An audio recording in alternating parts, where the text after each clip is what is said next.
Hello everybody, welcome back. It's been a little bit, to be honest. It's been like, what, a week? Well, almost 2 weeks pretty much. The week I was actually planning on doing the Loremaster week kind of went out the window.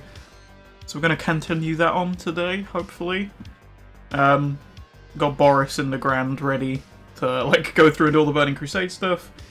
My mage is in Mount Hyjal, only got like a couple quests left to do there, and there's another Cataclysm quest line like ticked off. So hopefully we'll make some progress on that. But yeah, it's been a little bit. That kind of the week I was actually planning on doing things. Streams were kind of weird and all over the place. I was all over the place, and then also had like a bunch of stuff going on. I was like trying to develop an app for somebody. I had to look after my nephew. Just a bunch of shit. So, hopefully, we can actually get through a week of doing the Loremaster stuff before Shadowlands comes out, because that was the plan. And now the pre-patch event is actually here, which is kind of exciting, apart from the fact that it doesn't have any of the things I was excited about in it. That's cool. The chaos that I was expecting from it, from playing like the original version of it on the PTR, completely gone. There's like 2 zombies in Red Ridge, and that's about it. That's the Scourge invasion, which is great. I don't know. Half the quest line isn't in yet because they're doing it like in increments or whatever, which is a cool idea because it like stretches out the content. You have like something to keep coming back and playing. That I'm fine with. But there's just not a lot. Fuck off, LVUI. There's not a lot to do. Like, there's kind of just go around in thingy and kill. Do I need to talk to somebody to get to start? No, okay. He's just taking a while to say everything. Yeah, there's just not a lot to do other than go around, kill rares, and get like slightly incremental gear improvements and a bag. I think you can also get a chance of getting the blue proto Drake, which is kind of nice. But I haven't like been sat there waiting for respawns or anything, so I haven't really taken part in that much. I've done like the first half of the quest line already. I did that with Kyle one night because we just decided to play WoW for a bit. I wanted a break from programming because I think I mentioned I spent like the last week doing a game jam. Programming isn't like my main core talent in the game stuff. Mine's 3D modeling. That's the area I prefer to do, but if you're doing a game jam, you kind of need to do everything, so I had to do programming, learn how to do like procedural generation and stuff, which is really cool. It's actually simpler than I expected it to be. But yeah, decided to reward myself after that, play a bit of WoW. I think I had a glass of rum, which is unusual for me because I haven't drank in months, but that was a pretty nice evening. And we played through the first half of the questline that's in currently. Went and killed Nathanos again. He has some new things he didn't have in the PTR. Like, if you try and come in from behind and like land on the roof and get like an advantage on him, he just launches you off the roof like flying through the air with like rocket arrows or some shit. Like, it just fires you backwards miles. Which is kind of funny. But I killed Nathanos, got a new bow, which is just the one from Darkshore, but I don't think I had the appearance, so that was nice. But yeah, did that. There's not a whole lot in currently that's new from when I did it on the PTR, so if anybody wants the questline stuff, there's a video on it. I think I did like an edited down one. It's just like an hour long, it's the full questline. Which makes sense that they haven't put the full questline in because it's an hour long. And everyone would have finished the questline already.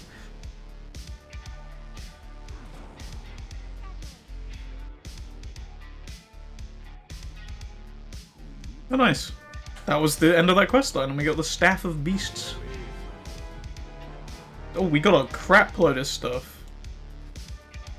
Shit. Did we get the dagger? The dagger is the one that was like kind of liked. Oh, we did. Yeah, like ceremonial flaming dagger. I thought that looked kind of nice. to add to my other like 400 dagger appearances I've picked up over the like past year for some reason. It's just all dagger appearances.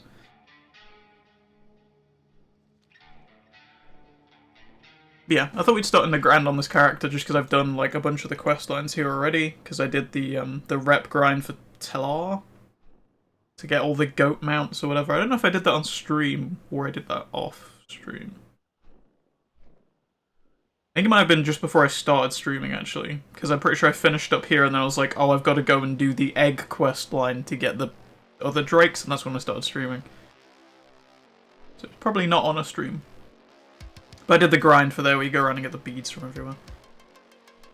Yeah, there's not a lot of the pre-patch questline in, currently. As I say, probably a good thing. Are you guys the questline? I'm confused. I mean, if I just do that, I'll find out, I guess.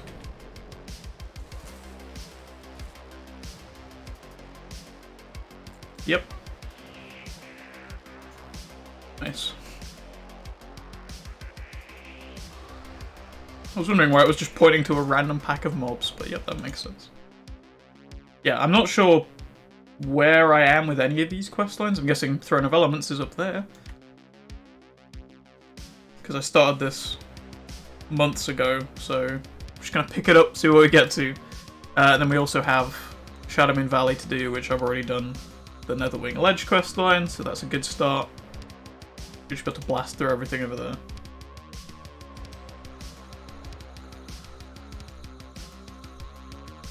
I'm just hoping there's not any more rep grinds I have to do to unlock questlines, because that would suck.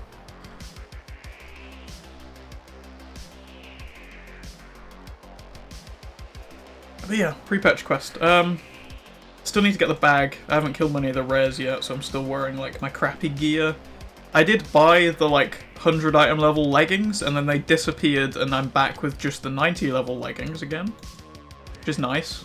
I appreciate Blizzard just taking my gear away from me. After I spent like an hour earning it. That's fine. Don't worry about it.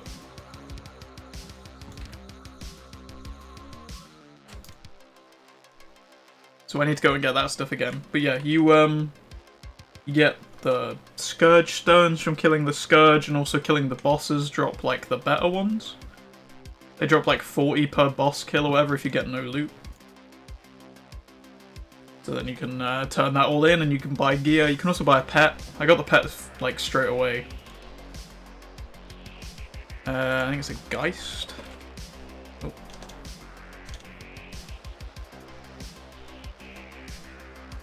Am I just spelling this horribly wrong? Oh, please don't tell me he's disappeared as well. Look that up in a minute because I'm pretty sure we just flew past the quest. I know it's on the other side of the lake.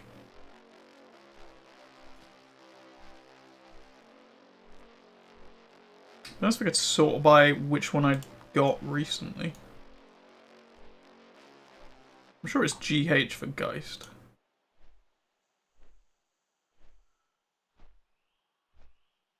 What?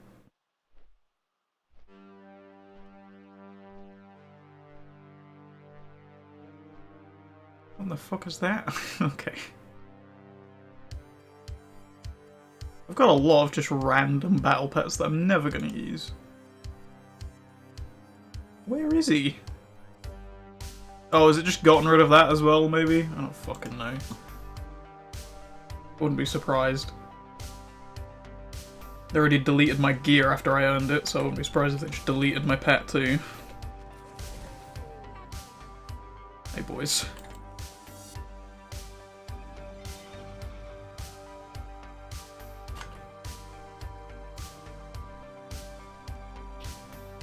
I was telling... Oh. Oh, okay, someone accidentally put a map pin in the guild chat. Yeah, I was telling Kyle about the Loremaster thing. He brought up the fact that maybe I should do this while I'm leveling, because it would then, you know, kind of combine those two things together, which is a fair point. But also, I've already done like half these quests in some zones from just random characters from doing other things.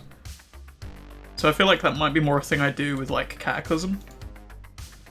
Because there's a bunch of Cataclysm zones I've never touched. Like, I'm still doing Mount Hyjal now.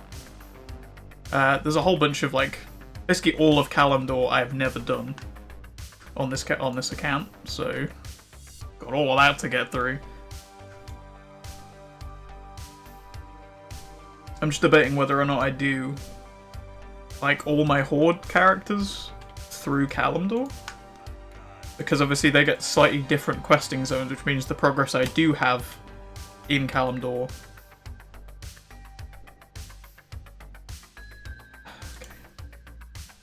may no longer be like relevant progress, if that makes sense, because it's like the Ghostlands and whatever else, right? Like, that progress counts for Horde characters, but it doesn't count for Alliance, because Alliance can't quest through that zone. So for like Kalimdor, I've done these two, which probably count on everything. But say I'd done Ashen Vale or Bloodmist Isles and then suddenly swapped to Horde, those would be like swapped out for like Mulgore and, I don't know, Durotar or whatever, right?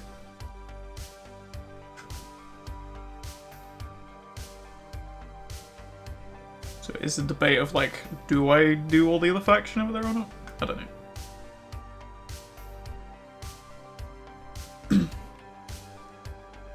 But I probably will do the Cataclysm stuff while leveling.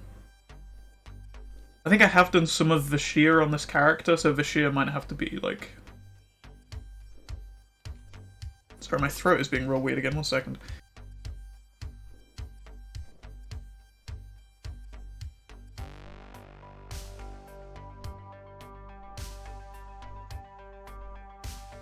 Right, hopefully we're good, apart from that random voice crack.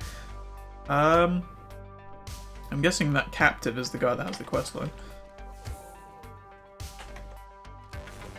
Yep. Escort the captive out. Nice, he just instantly aggroes everything, does he? Although he is a shaman, so totems. Yeah, I'll probably do Vashir on this character at some point. That's the next thing for like Boris on this series. And then, what is it, Twilight Highlands is another one. I can do that on another character. Started doing some of the zones. Actually, to be fair, this character could probably do some of the mop zones as well. I'm just thinking which places I've already got some progress with, because if I'm going to do places with while I'm leveling, I may as well just do it with a new character, right? In a completely fresh zone. Whereas if I'm doing stuff like Burning Crusade, where I've got like half the quests done on one character or whatever already, I may as well just carry on with that one. It's going to be faster to do it anyway.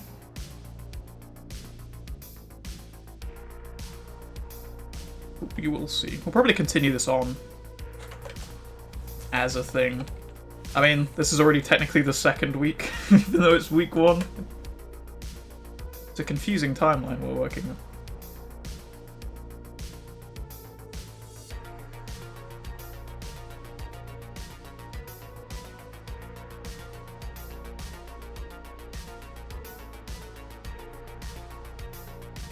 But yeah, I want to get this done.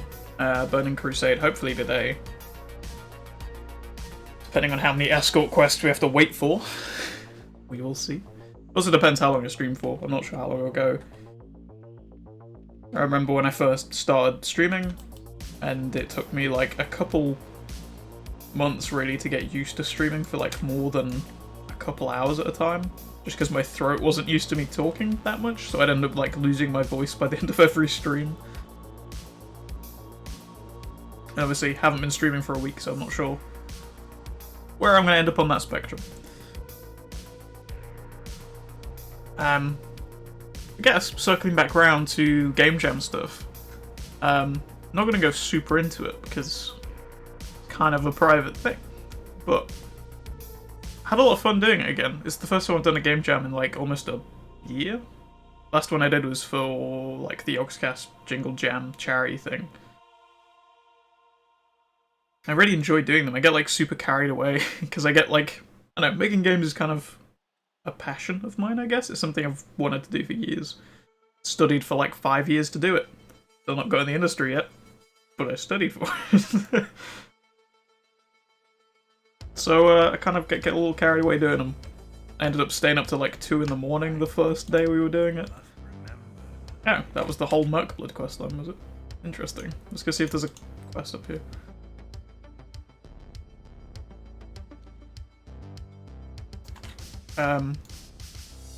Yeah, carried away, ended up staying up to like 2 in the morning just 3D modeling assets and stuff for it. We were doing like a, we had a random generator because we were just doing it for fun, me and friend Ryan, because he had a week off work, decided that we'd just do that to kind of, you know, have a bit of fun. We had a random generator and stuff that we found, and I just rolled a dice and we picked things out. We're doing kind of like a cyberpunk theme, but kind of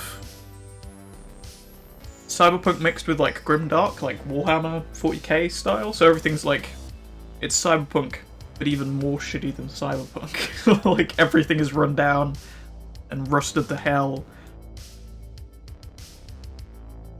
But I really like the aesthetic of it. And we've gone with like a kind of cool blue palette to everything, which looks really nice, and it then makes like assets within the environment really stand out from everything. I'm just really happy with it, and I got really carried away doing it, and I want to continue working on it. I'm probably going to continue working on that now as kind of my other thing I do, because I want to stream for like a couple hours a day again. And then once I wrap up streaming, probably boot up Unreal and Blender. Start modeling again. Putting some assets. Hopefully getting procedural generation working a bit more. There are no quests here, but I can't... Okay, I'm gonna have to look that up at some point. It's gonna be another Wowhead questline fix, huh?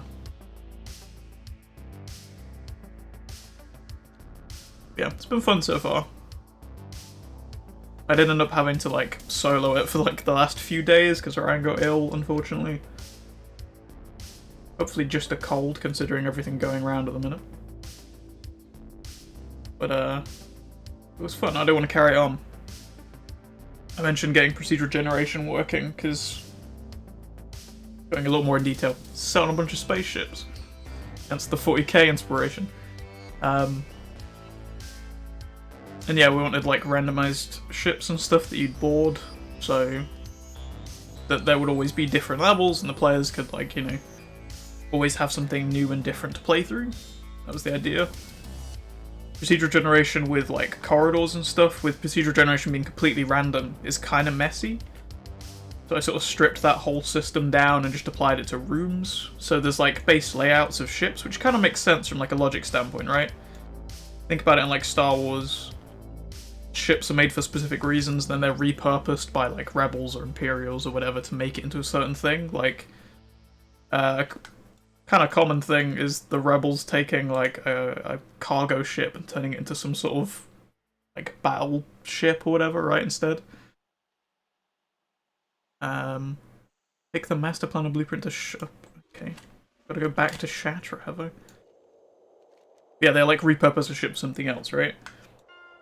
So the idea in my head is, by having like base layouts, you'd have like a heavy cargo ship or whatever, right? So it's like, it's big, it's chunky, it's got several floors, it has like a lot of larger rooms where like things would be stored.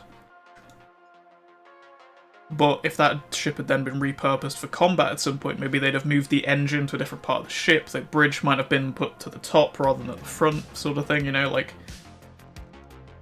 There's still a randomization element to that, so people don't get like bored playing through the same ships all the time. But it allows us to like keep things sort of more constrained, I guess. And easier to control. You don't have to worry about corridors leading into nowhere or just like dead ends or bits of ships that you just can't access because the randomizer put things in weird places.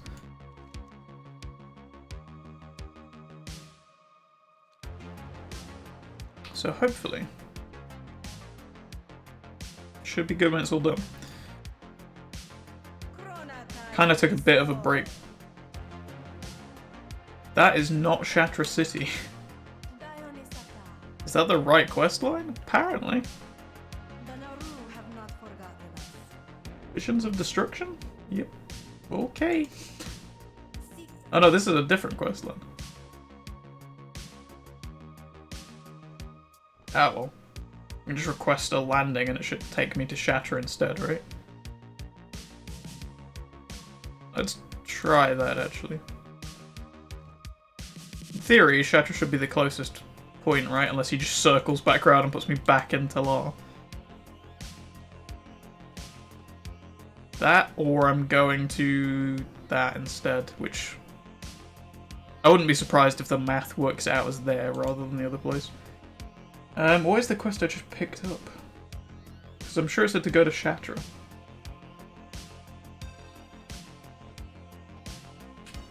Sal Salabim? Oh, where the fuck is the quest on there?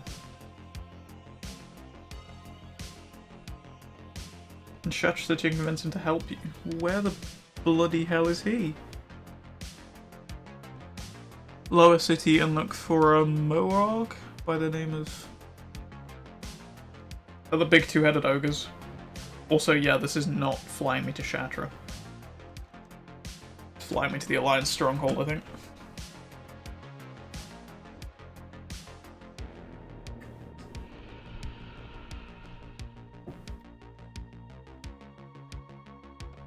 Slightly irritating.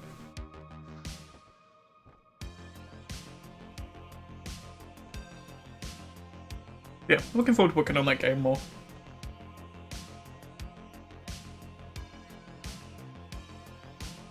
I'm supposed to be working on like a whole modular weapon system at some point, which is gonna be fun. I'm not sure where to start with that. Like I say, I'm not like not super heavy on the programming side of stuff. I know what I'm doing to a degree. Like, obviously I can get procedural generation working, and I can do a bunch of other stuff, but, like, my knowledge is still kind of limited in comparison to an actual programmer. There was a guy I went to uni with who was fucking amazing at it. Like, his brain basically just worked in math, and it was insane how quickly he could, like, just come up with a solution to something. If we had him on the team, we'd probably be done by now. He was good. Pretty sure he works for Rockstar now. Unsurprisingly.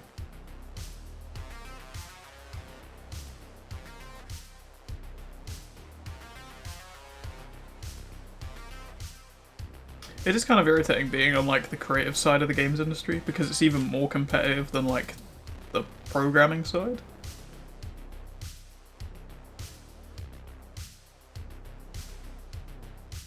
It feels like. Because the programming side... no, he has a quest which gives you stuff apparently. Programming side seems to have a lot of different ways into the industry, whereas like the art side is a little more limited. Because it's more specific and broken up. Like, for example, a concept artist might not be the greatest 3D modeler, but a 3D modeler also might not be the greatest concept artist. It's a little awkward.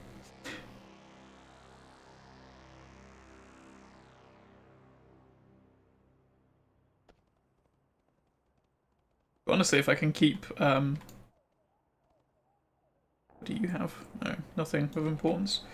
If I can keep, like, indie projects and stuff going, and actually, like, get a bunch of stuff finished, it might be worth just going indie for a while, and then I'd have, like, a full repertoire of stuff to put there for job interviews and things.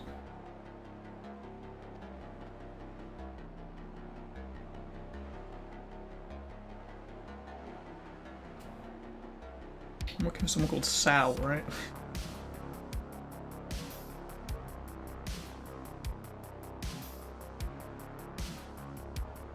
I ain't seeing no Sals around here.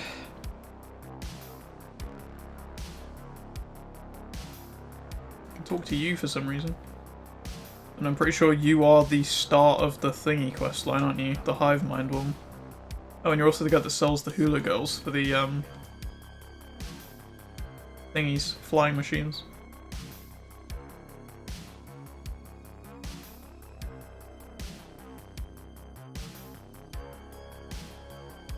I'm gonna look this up, 1 second.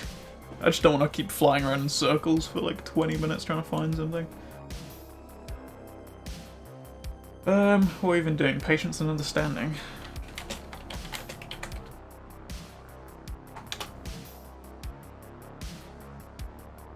Which, if I'm lucky, this will take me to a full thing of like all of the quests in the Grand or whatever. It does. Beautiful.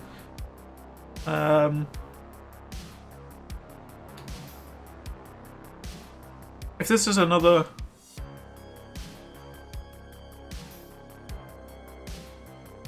$77.35.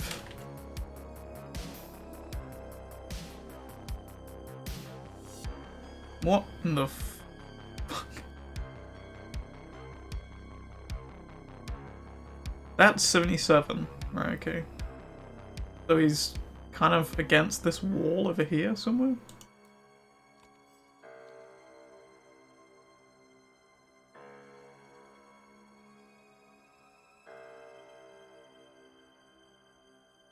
Is he inside this building around the corner?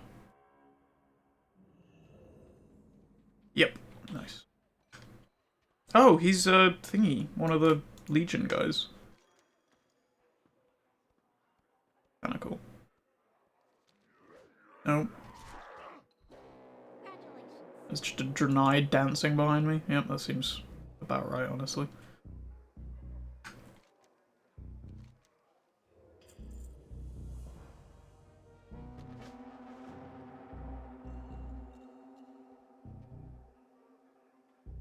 Oh, I'm a debt collector now. Interesting.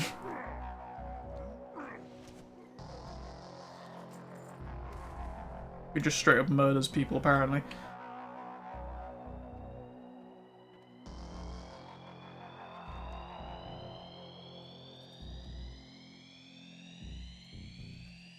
Oh, this is another one of these, like...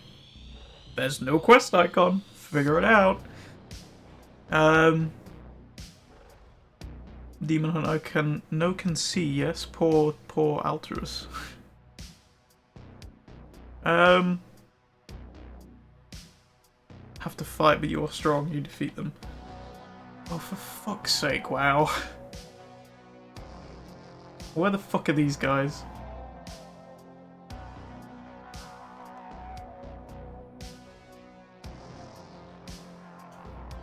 Oh, it does actually have a... Wait, is it back in the Grand?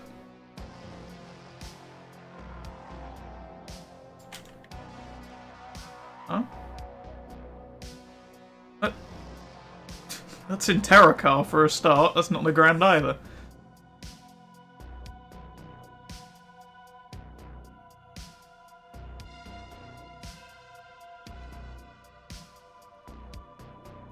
Yeah, what else have I been up to? WoW-wise, started a Paladin again, which I have mentioned before that I have a certain distaste for Paladin. But actually, playing Paladin like with other people, it's kind of fun. Like, you do just kind of fill the support role. But I don't mind that. Like, I don't mind playing Druid and stuff, like playing healer with it, so... Playing like support roles I'm not entirely against. But playing with people definitely makes Paladin a lot more enjoyable.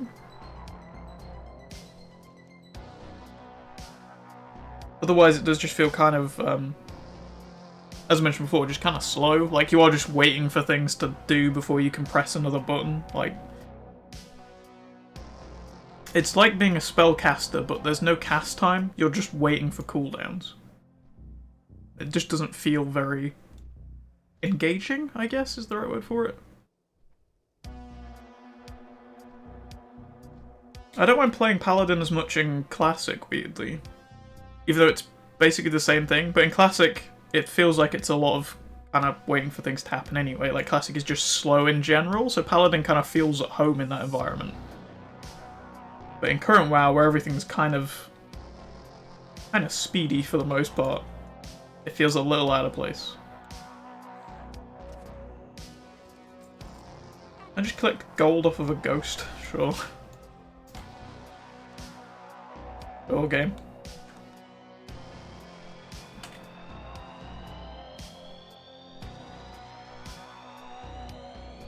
But yeah, Paladin, a lot more fun with people, turns out. Made a Lightforged Draenei one, which is kind of fun. And I was playing with Kyle, who was playing a Death Knight as well, so we were like sort of yin and yang. It was kind of fun, that little combo.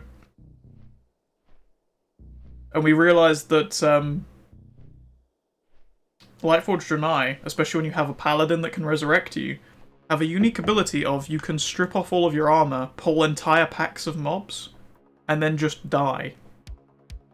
And it will just wipe everything. Because of their, like, light explosion when they die. So with Death Knights already having, like, pretty good DPS, right? They can pull a crap load of stuff, do a whole bunch of AoE damage, and then let themselves die.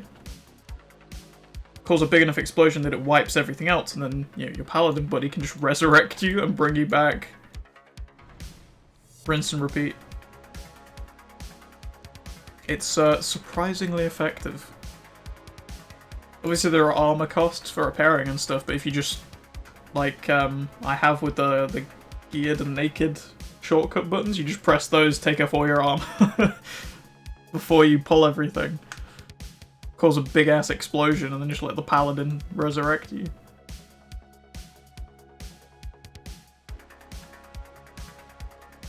Also, we found that playing Paladin and Death Knight together, because they're both so tanky, obviously Paladins can heal, Death Knight's super good DPS, you basically fill an entire party role with just two of you. Because you can both tank, you can both do like pretty decent DPS, and then obviously the Death Knight can heal itself, but the Paladin can also heal and res and buff. So you're just this like two-man team. You could probably clear dungeons with just a Paladin and a Death Knight, honestly.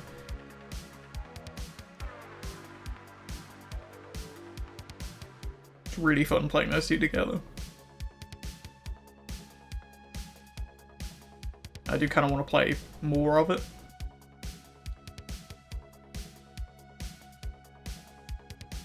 Oh yeah, we also played through Exile's Reach again, which I think I got the achievement for. Yep.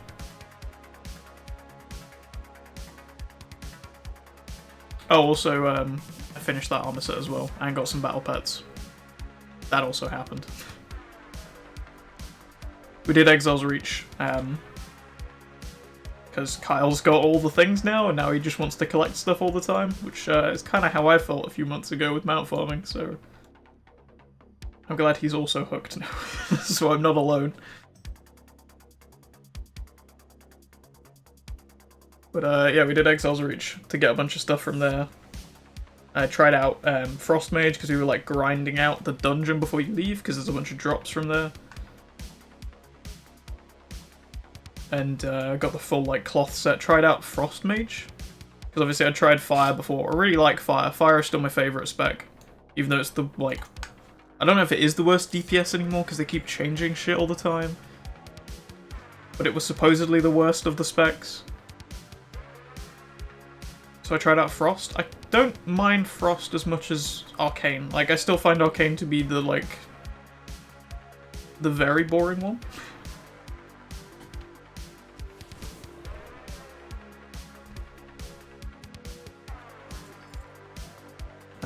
What am I doing here? Gather your courage. Once you're ready, find and kill overseers at each of the camp. Take their keys and use them to turn the fire on the fell cannons.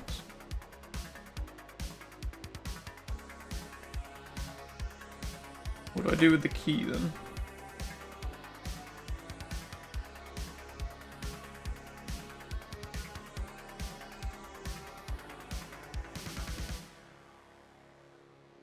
Nice.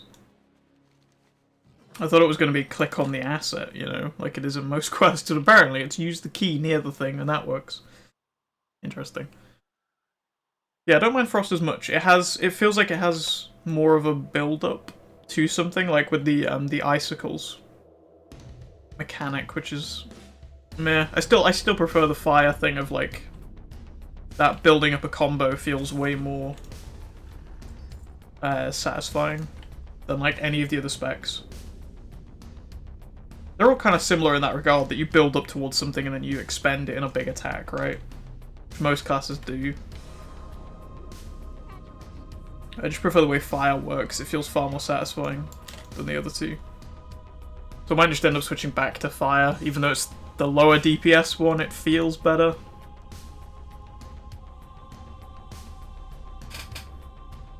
Honestly, that's the main thing I care about at this point.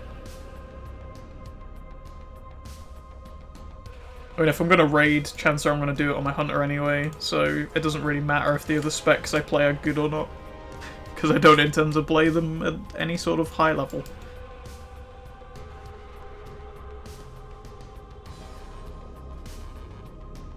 Nice. Getting loads of like little transmog pieces from here. Mostly bad pieces, but still.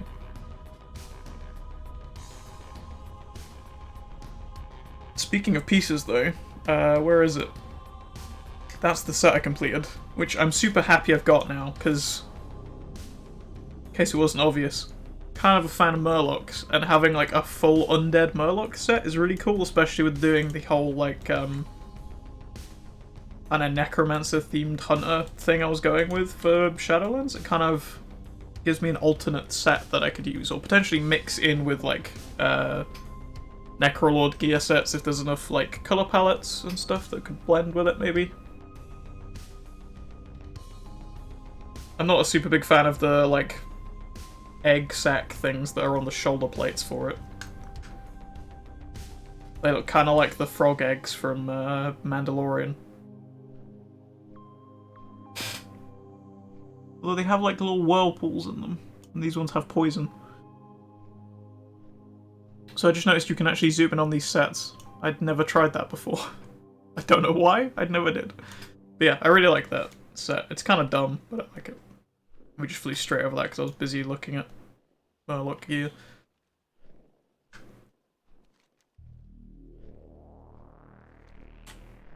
But yeah, I tried out Frost again this morning because I swapped over to my mage, my like actual leveled up one.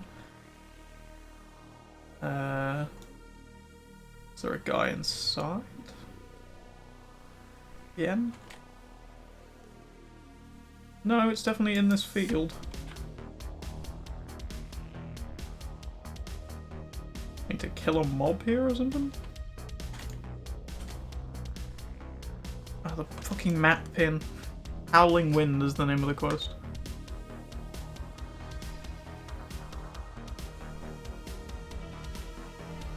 Wait, did I get a quest to return to Thingy as well? Because that's apparently the next part of the quest line. Oh no, I did the Forge Camps Annihilated thing. Right, okay.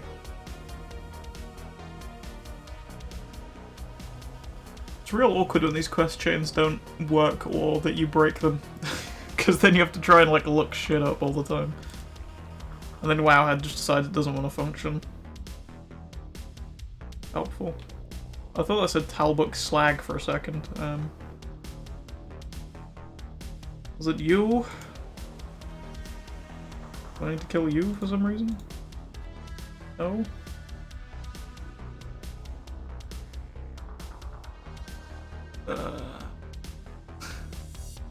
What's this called? The Howling Wind.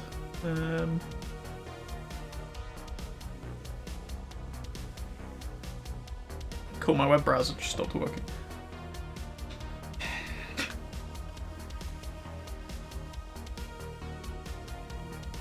There's apparently a quest for the hunt for Illidan Stormrage? What the fuck? Okay. I'm just gonna start murdering animals here and see if they drop something. Because I'm wondering if this ties into Hemet Nessingway stuff.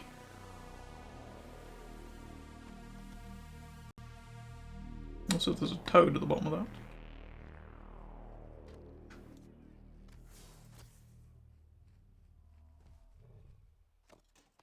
Oh, I got a dagger. That's something. Oh, apparently I already have said dagger. Is it you? Nope, it dropped me the Crown of Endless Knowledge, though. What the fuck? Ah, okay. Oh, my web browser's working again. Nice.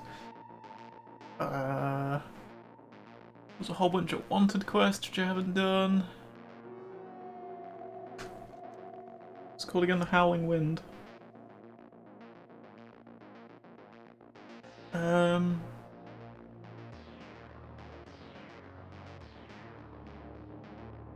What in the okay, it is the Dust Howler that drops it, apparently. Also, where the quest marker is pointing me to, according to Wowhead, is just one of many locations you can pick this up.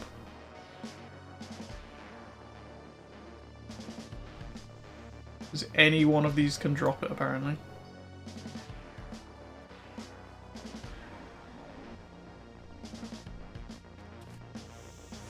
Oh. Blizzard? Oh, fuck off.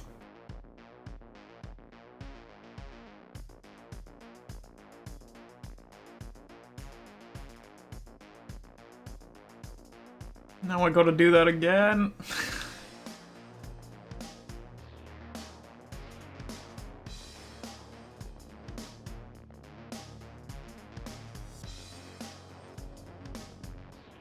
Has OBS caught up yet? Apparently not.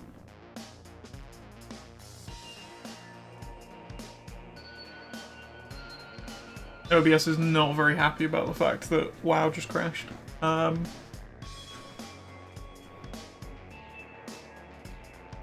on, OBS. Buddy, you can do it.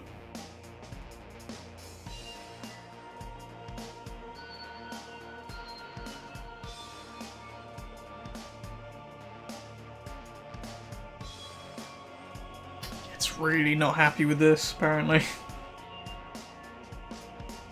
So my sneak shaker is like slightly leaking all over me. Right, let me just try that instead, maybe?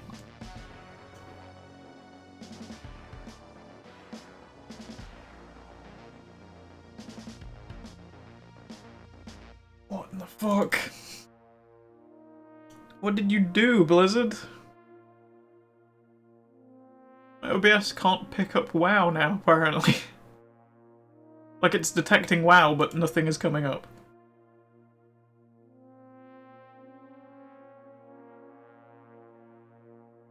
Oh, also I can loot that thing in front of me. Didn't have the quest on it. Capture specific window. Capture WoW, please. Oh, fuck. 1 second.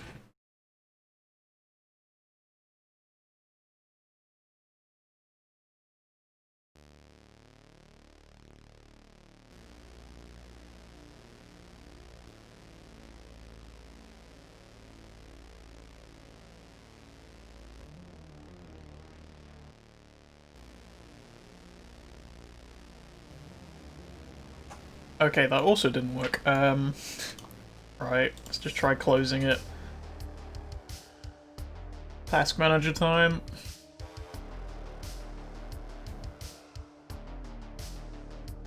Blizzard has decided I'm not allowed to stream. So making sure there's no, like, extra copies of...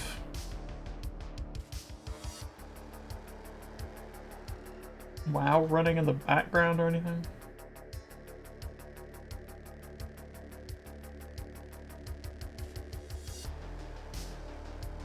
Apparently there are 2 copies of your phone running. Fucking Microsoft.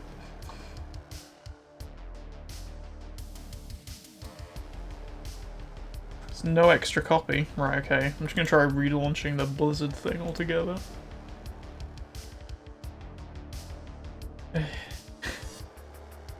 Good job I made that tough. It's good job I can't speak as well, apparently. I was gonna say, it's good job I made the technical difficulty screen, because it's certainly come in handy.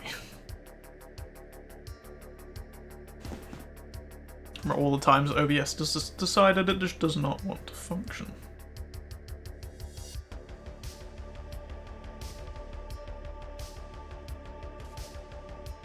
If it doesn't work this time, I'll try doing just a window capture rather than game capture and just like try to do it with my main monitor, I guess.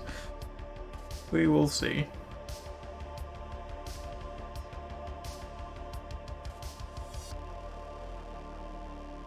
If Battle.net ever wants to load, what is happening? Right, first I get disconnected from the Blizzard servers, which I'm pretty sure isn't on me considering I'm still streaming and we've dropped 0 frames. So internet connection's fine. Then OBS won't pick up WoW when it relaunches for some reason. And now Battle.net just won't open.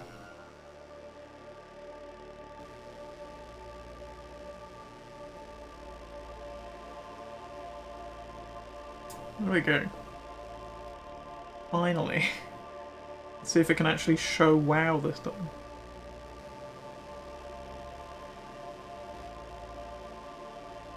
Hey, there we go. Finally.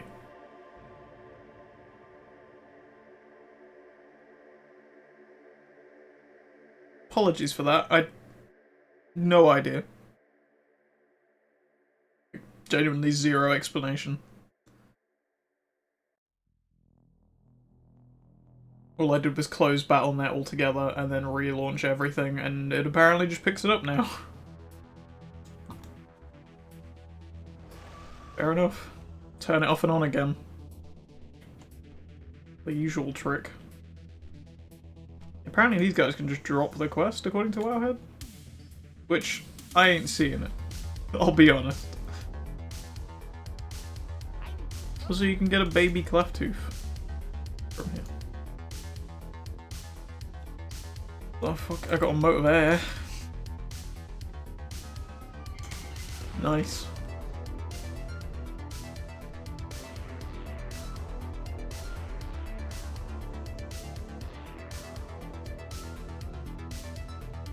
It'd be kind of difficult to fill a moat with air, to be honest. It just kind of comes out of it again, doesn't it? I mean, I'll just... what the fuck is going on there? This quest definitely just drops from air elementals. To get this quest, you have to pick up a howling wind, predominantly driven by dust howlers, storm rages, or living cyclones in the ground. So yeah, this is the part of the... Thanks, LVI. You're the most up-to-date version. Stop telling me you're 5 versions out of date. I literally can't update you anymore.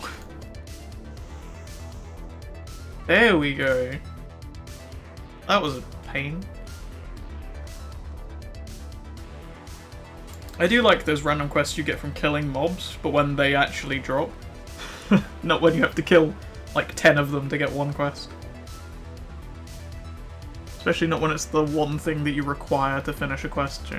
Kind of irritating. The ultimate blood sport, though. I wonder if we're gonna finish the Hemet Nessingway quest line with this as well. From which other ones I need. Wants you to slay 5 muckbloods.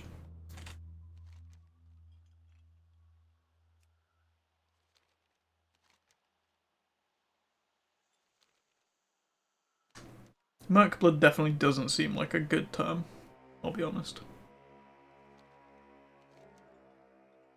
Doesn't feel like something I should be saying.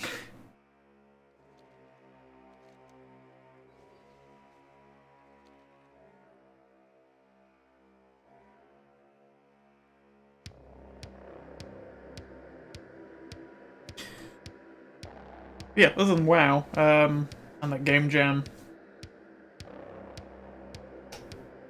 Don't know if oh yeah, I did talk about watching 80s films on the thingy. I've been watching like loads more Red Letter Media. And just them watching terrible things from like the 80s, early 90s and stuff. If you haven't seen those guys, I genuinely recommend it. They're funny as hell.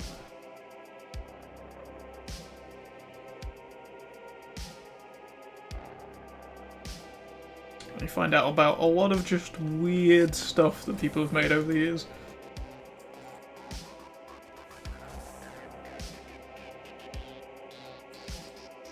Some of it's kind of fun, like those weird old films. A lot of them are horrible. Some of them are fun. Other than that, I've actually been watching some more recent films. Finally watched Hobbs and Shaw. Missed that when it came out. I watched the Jumanji sequel last night as well. Just been watching like kind of fun, dumb films that don't require me to like think a lot about stuff. I've just been trying to find things to like kind of turn my brain off in an evening and just kind of chill out, you know? Make sure I've like set a couple hours aside each night to just like watch a film or whatever and kind of try and turn my brain off and sleep better. It works sometimes, not every time. Slightly more effective than doesn't work at all, so I'll take it. Hobbs and Shaw, kind of fun actually. I feel like Jason Statham and The Rock are a good comedy duo. Just in general. I generally think those two in anything would be fun. Like, literally put them in any scenario, give them, like, no budget, and they'd still make it funny and entertaining.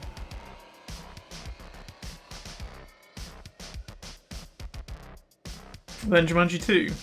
Wasn't bad. I don't know how I feel about it. I feel like the first one, well, first one of the remakes or sequel, I don't know what the term is for them. Because it feels like they could be sequels to the original stuff, but I don't know if they technically are. Apparently there's a rare nearby. Nice. Yeah, I definitely prefer the first one. I think the first one was just funnier, but this one was a good one. Got some Danny DeVito in it. You have The Rock doing his, like, Danny DeVito impression for, like, the whole film, which is pretty good.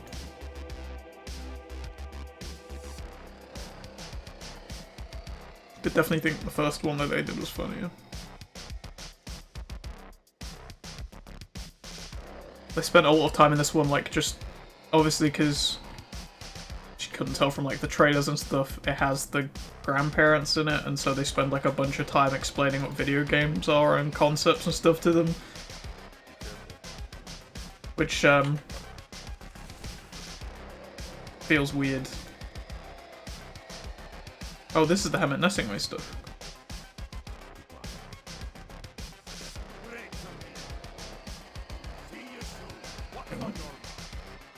What are you doing here in Outland? I don't care. But yeah, they spend like a lot of time explaining that stuff, and that just feels kind of jarring and weird. But once they move past that, it's not too bad. Introduces some new concepts and ideas in it. The Hound from Game of Thrones shows up in it as well. He's good. And like the ending is very much like a video game boss fight, which I appreciate. That's all I'm going to say about it. I don't want to spoil it. It's good. Would recommend. If you have to pick between that and the first one's better. I'm out of range.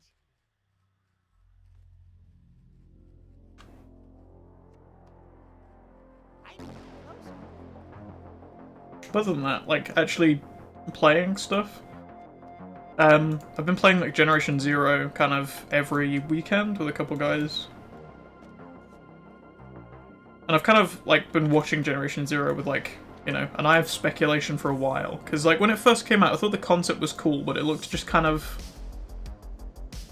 It looked unfinished and kind of bland. But actually playing it now, like, I don't know if it's been a year or two since it first like came out. But they've added a lot to it. There's like 2 different DLCs, which I still haven't started yet. I picked those up the other day. Because they're both quite cheap, which is nice. But, it's good. It's quite interesting. The story is kind of told in the same way as, like, Fallout 76's story. In fact, the whole game kind of reminds me of 76 quite a bit. It just doesn't have, like, base building or, like, PvP stuff to worry about, which is... Sucks to not have base building. I really like the base building in 76. It's probably my favourite part about that game. Because it's the same base building as Fallout 4, and for those who've, like, kind of followed the channel for a while will know that I spent a lot of time building stuff in Fallout 4. I still haven't finished the campaign in Fallout 4, but I've got like, I think almost 200 hours in the game just building stuff. I like the building in it. It's super simple, but you can do a lot with it, especially when you have mods and stuff. That's the only thing I'd really kind of like to see them do with Generation Zero. I mean, I've been talking to like Tom, one of the guys I was playing with, about like other enemy types and stuff they could add, because I feel like there's some gaps in the stuff they have currently. But it is genuinely a really fun game. It kind of reminds me of like, kind of how DayZ felt when you first played that, like, kind of the tension of like trying to sneak around, avoid packs of enemies, and like stay away from, not stay away from towns, but be cautious around towns because of bandits and stuff. Like, it has a lot of tension and just like interesting moments and things that happen. When you're just sort of running and gunning it with like a big enough group, it kind of loses a bit of that. It's still fun, like fighting the big robots and like sprinting around them and hitting their weak points while they're distracted with somebody else. Like, there's still fun moments within that, but when you actually play it stealthily and try and like sneak past stuff and not necessarily putting restrictions on yourself, but being like, oh, this fight is too big for me, we need to like find a way around this, sort of like, I don't know, realizing you're outgunned and stuff. Those moments, I feel like, have a lot more tension to them and tend to be more interesting. Like, I was playing with Kyle for a bit on his save because he was kind of far behind everybody else and want to try and like help him catch up. We were getting through the farmlands, which is like a big sort of like barren wasteland in the middle of the map. And there was a big, like two different groups of big robots on either side and like patrols going through the middle and stuff, so we had to like sneak through the middle and try and get to the other side to where we needed to be. So I went first and like snuck past through the middle of everything and like weaved my way through and like, you know, kind of took my time to get through everything. Got to the other side and I was like sneaking around a barn, which was our objective, trying to get inside without being detected. And just before I managed to get inside, I got spotted by the packs of dogs outside. I cleared the dogs while Kyle was still like making his way through the wasteland in the middle. But then all the noise I'd created, killing off the dogs, had attracted this pack of hunters who were like these bigger kind of humanoid robots. So they started like heading in my direction. And then by the time like they kind of were in front of Kyle, and by the time he got to where I was, the hunters had basically surrounded the barn I was in and like penned me in again. So we had this moment of like trying to like battle back out of there while bigger things were closing in on us again. It was just this kind of, felt like almost a race against time to try and complete the objectives, survive, and get out again. It just felt like these kind of little movie moments kind of happen when you play the game a little more cautiously. When you're just like sprinting around, running and gunning and just tearing through robots, it kind of feels like a video game, right? But then you have those like really tense moments when you're playing like solo or just one of you, or two of you rather, that's what I meant to say. We have those more like interesting moments. You can actually see the AI working in a more sort of advanced and interesting way. Like, I feel like the AI gets a little confused when it's in combat sometimes, where like the dogs will just endlessly sprint around in circles if you're inside a building. And they just look really derpy. But then when you're actually like sneaking around and trying to get places and like making noise and trying to distract them and lead them different ways and stuff, the AI is actually really cool. Because you can like throw radios and make them go in a different direction, or you can send off flares and fireworks and stuff, which will alert them to your presence there, because obviously there's a heat signature or whatever, they've seen light and a big bunch of movement. So it like automatically pulls you into combat, which is a little weird, but you know, they kind of you can like lead them and distract them and do a bunch of other stuff with them. It's just really interesting to see the AI kind of working and trying to figure things out and like pinning you down and stuff as well. Like it's really cool. Although the story is kind of weird. It's not necessarily the story is bad. It's just kind of hard to follow the story until like the final 3 missions, which I didn't even realize I was doing the last 3 missions in the game. I did them by accident because if you play in co-op, the missions are a little buggy because they've only just started to get like co-op progression to sync properly. And even then it kind of bugs out sometimes and doesn't sync. Like it has, oh, you've done 2 out of 3 of these objectives even though you've done all of them together. Like it's just random things like that just don't quite sync properly. So you have to end up replaying missions and things. So I was playing through and replaying areas that I knew we'd done, but they were like, oh, there's a quest here that it says I haven't done or whatever. So I went back and did it. Then I was like, well, I may as well just do the next zone a little bit, because then if there's any quest desyncing, it doesn't matter, because I've already done them, so it won't like affect my game or my progression much. So I went and did another zone, did a couple quests there. I was like, oh, okay, this is fine. I'll leave it here. And then I looked at another zone, I was like, oh, there's a quest back there where I've already been. I guess it's bugged again? I went back, did that quest. Turns out that was one of the final 3 quests in the game. And then I just ended up like, fuck, I'll do all of them. Because they just kept popping up randomly.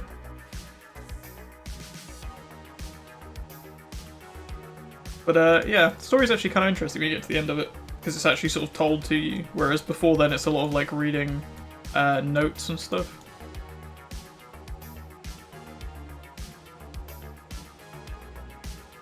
Which, I don't know why, because I'm super big into like lore and stuff within games, but I never really sit and read the notes and stuff. I very rarely read quest text in this game, which you've probably noticed by me just messing things up a lot. It's too far away. And a lot of the lore is in the quest text in this game. But I don't know.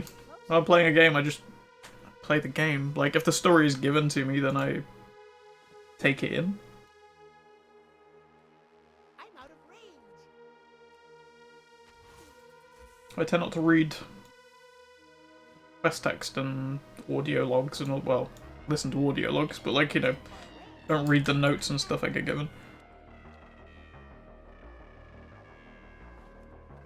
You know, the story's kind of interesting. It's kind of, I don't know if I necessarily should spoil things on that front. I don't know. It's interesting. It kind of reminds me of like a cross between, weirdly, the story from Portal and like Terminator. Well, specifically Portal 2. I guess if you've played those things, then you know what that's like.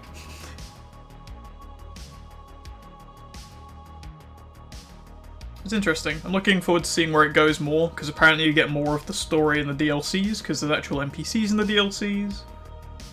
Which is exactly what 76 did, funnily enough.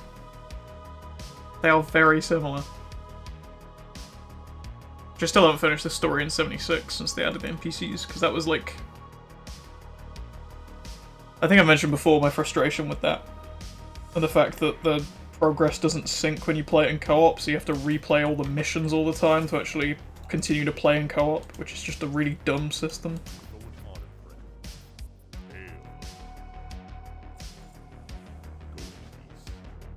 What can I do for you? Be good. I got this like a whole gear set from this. I'm pretty sure we get a gun from the end of this quest line. 1 second.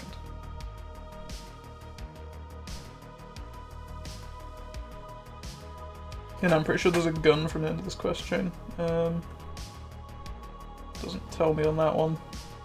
Oh, there's Hammett Nessingway. Oh no, it's from that guy. Is it that one? No, it's not that one.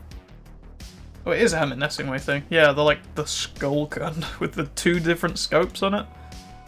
Like an old school gun, I kind of like that, especially the bone handle as well. Kind of ties things together nicely.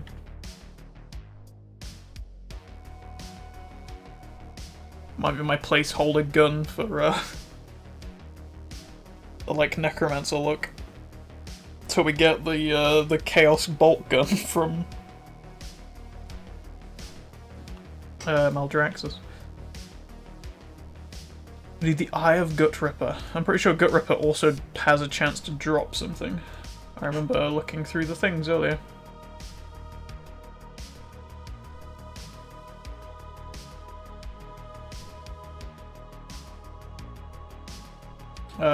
All the things rares.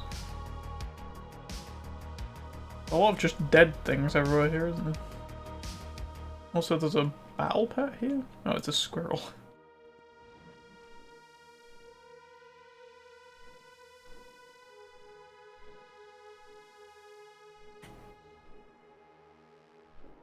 There's something I need to do here, is there? It's not like, oh, throw down a meat chunk and it'll gut ripper to you.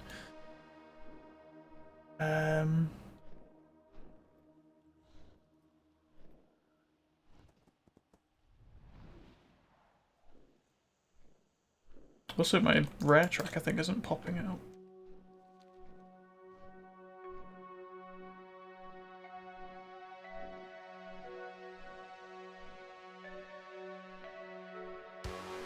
Oh, I think I see it. Yep. Yep. Oh, I didn't drop the loot though. Oh no, it's Goretooth that drops wrist guards apparently.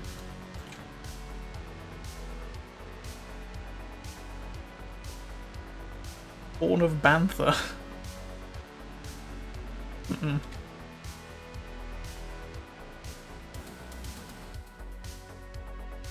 Is that supposed to be just like a random Star Wars reference in the middle of this question?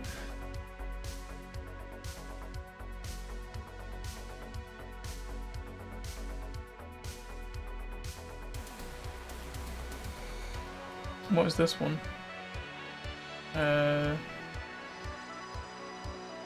Leading his herd.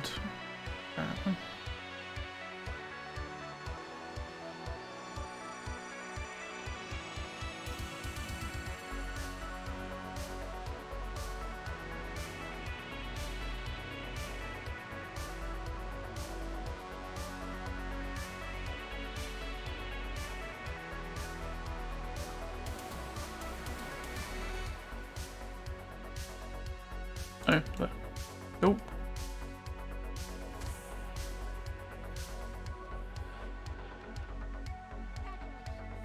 Oh, I'm sorry, gnome.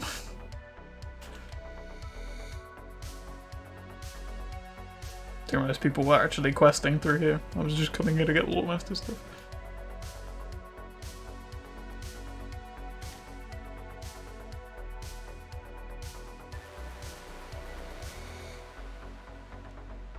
Which honestly, if Shadowlands Valley goes this quickly, we'll probably be finished with this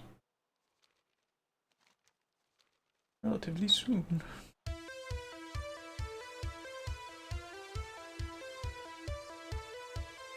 I'm guessing Banthar is just going to be a big Clefttooth then, considering that one was a Talbook.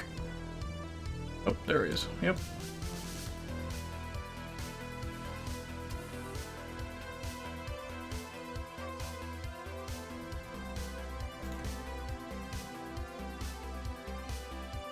Nice.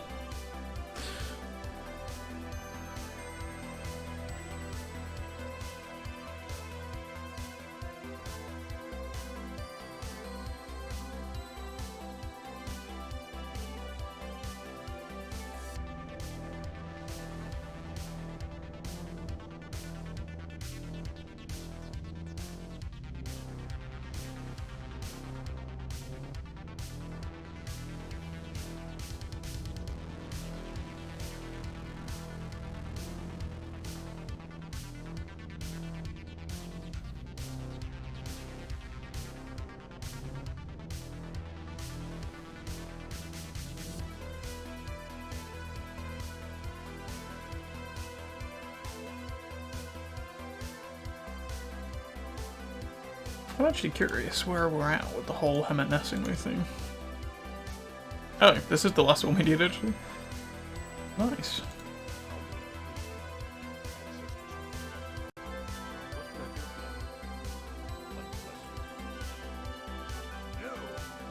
That gave us a bunch of different things. Give us a dagger? 2 daggers, actually. Oh, here we go. Got the gun. Safe travel.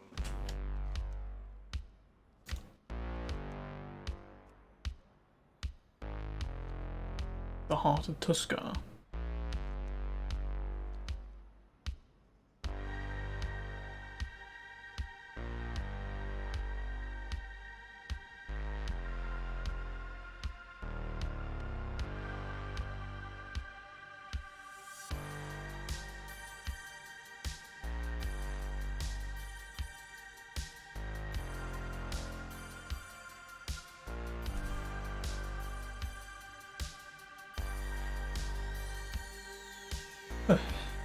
Actually, kind of speaking of Star Wars, I started watching, well, I found a list of episodes from the Clone Wars and Rebels that are like main Mandalorian stories. I kind of just wanted to catch up and make sure I catch all the like random stuff that happens. Oh, it's a big old elephant. Nice. Yeah, I just wanted to make sure I didn't like miss out on anything people were saying or whatever else. Like, there's a lot of just random. Oh, okay.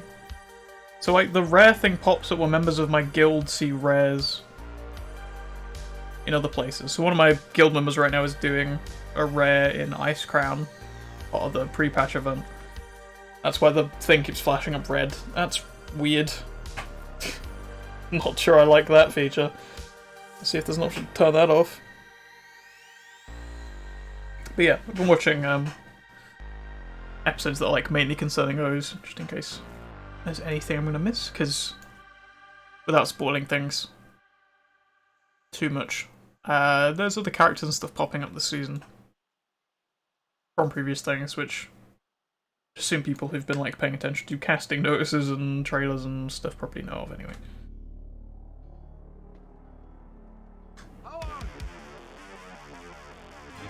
Boom. There we go. A whole bunch of stuff. And now we got the other quest.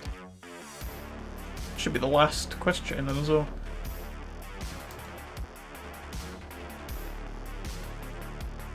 Yeah, that was a lot of quests.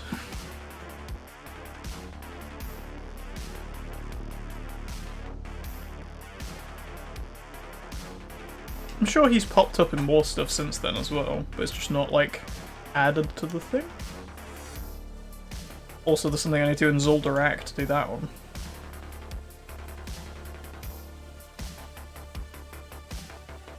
And then there's a Loremaster to get done, which we're slowly making our way through.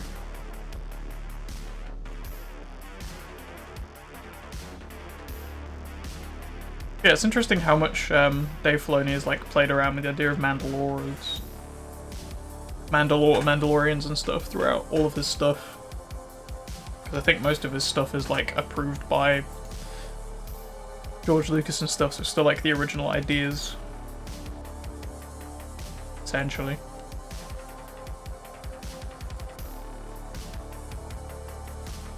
It's like all the way back in season 2 of the Clone Wars or whatever, it's like the first Mandalorian arc, and then it pops up again in like season 3 and 4, and I think it's a big part in the final season as well, from what I remember. So there's a bunch of... Oh, hey bud. You give me the other gun, do you?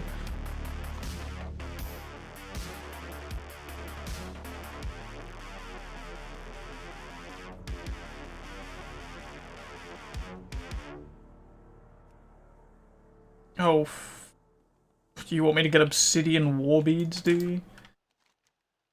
Not this again. I've never actually been inside of here. I didn't even know there was an entrance until I saw this earlier.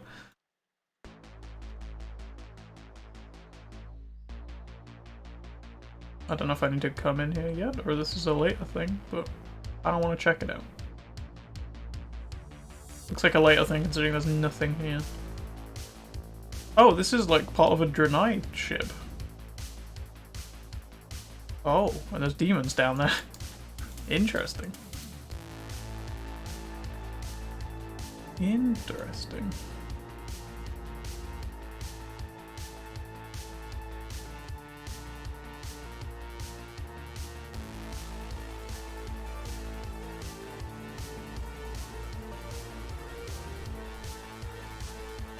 Okay.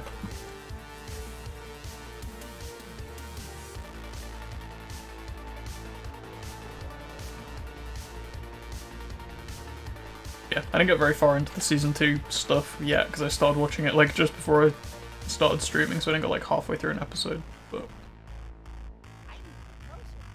it's weird because I kind of watched the Clone Wars out of order. Because it came out a little bit too late for me to get into it at the time.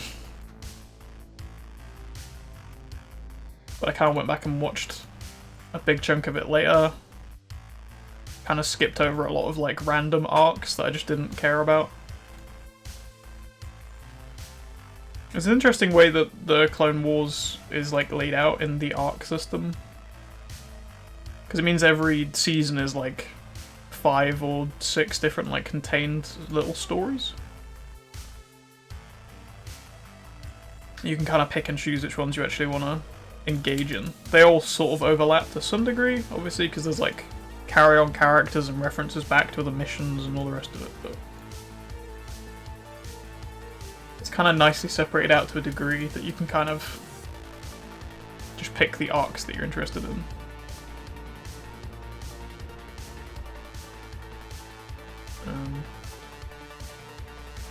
Well, this boy ain't here. I don't want to ping the map, I want to look at this. Go and take care of Gravix.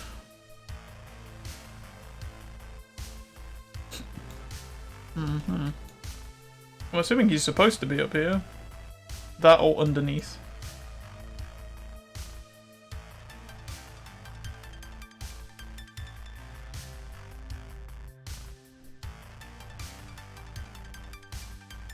I mean, it's very much pointing to that rock when I fly away from it.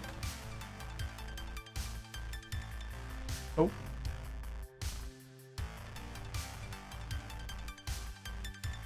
Oh, now it's pointing there. Oh, this is his dead body. I see.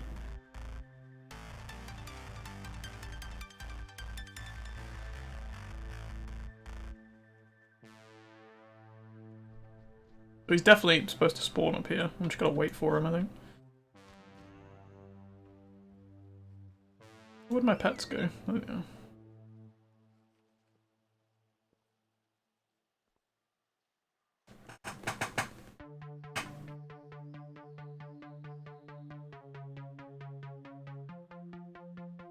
But yeah, last episode of Mandalorian, episode 3, was really good.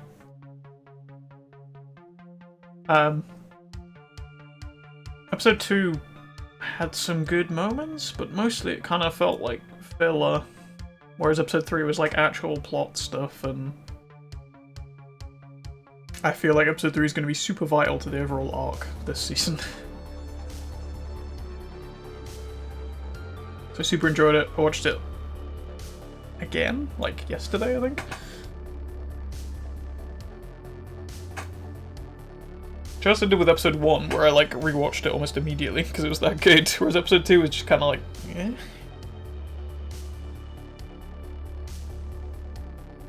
It wasn't bad. I don't dislike any episode of The Mandalorian, it just wasn't as interesting as episode 1 or 2.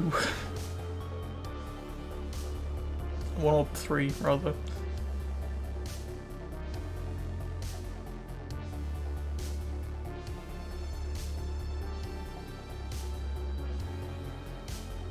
Is this boy gonna respawn? Hello?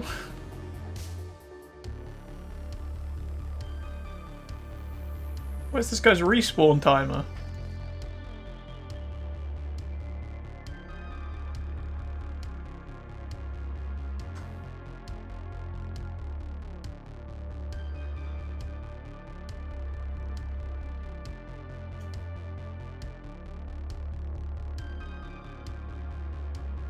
Just making sure obsidian war beads isn't required, because I don't know if I can be asked to do that again. I remember doing that for the rep.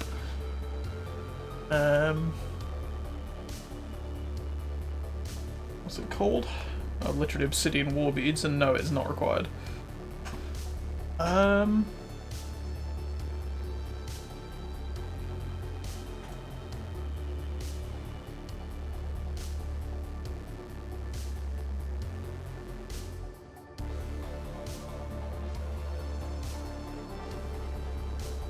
Apparently he is supposed to spawn here, according to Wowhead.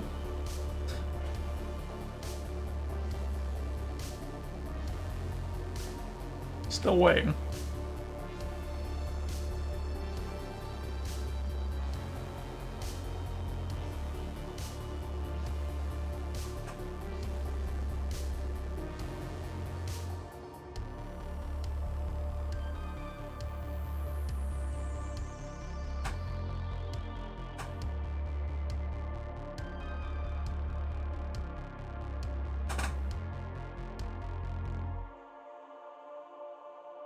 Apparently killing mobs around here might cause them to spawn.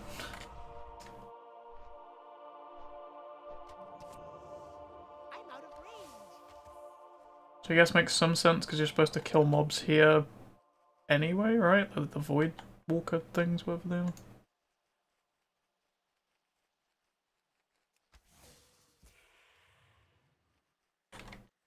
You up there, yeah, bud?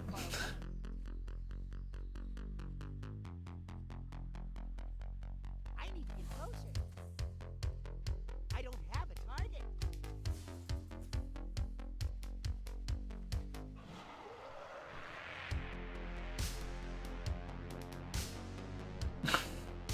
What is this guy's respawn timer?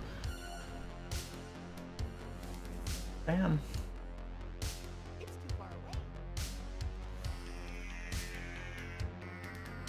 I'm assuming killing the void walkers would be the thing that counts rather than just the random elementals and stuff, but...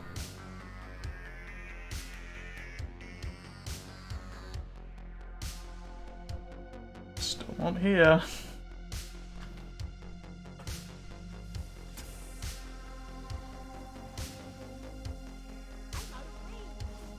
I don't think I've ever seen a random NPC for a quest take this long to spawn. Most of the time they spawn before you can even leave the cave that they spawn in.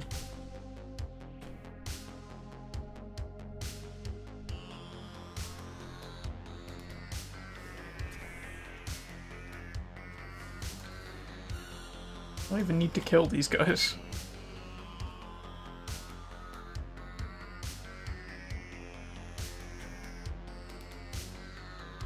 Oh.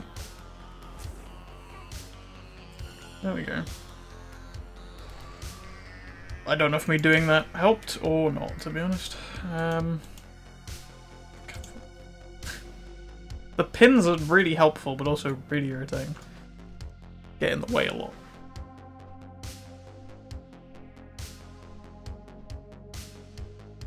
It'd be nice if they disappeared once you reached your destination you'd put in. Kind of like map markers on like GTA or whatever.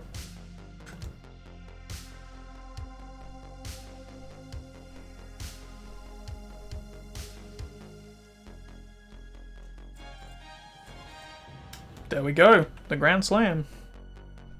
That gave us a bunch of rep with the Consortium, actually. What is our rep like with the Consortium? Are they Shatra Sea guys? Nope. Oh, they're revered, apparently. Right, I'm actually going to land on this rock and go for a quick bathroom break. I'll be back in like 5 minutes, maybe less. But I'll see you guys in a minute.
Hello, everybody. Right, where were we? Flying all the way to Shadowmoon, I do believe. Abandon that quest. We do have a quest over at Shadowmoon, don't we? Use that as the springboard to get us over there. Right, I can just hit the flight path. I should have done that before I went. Oh, it's a dumb move. Oh well. Flight path it now.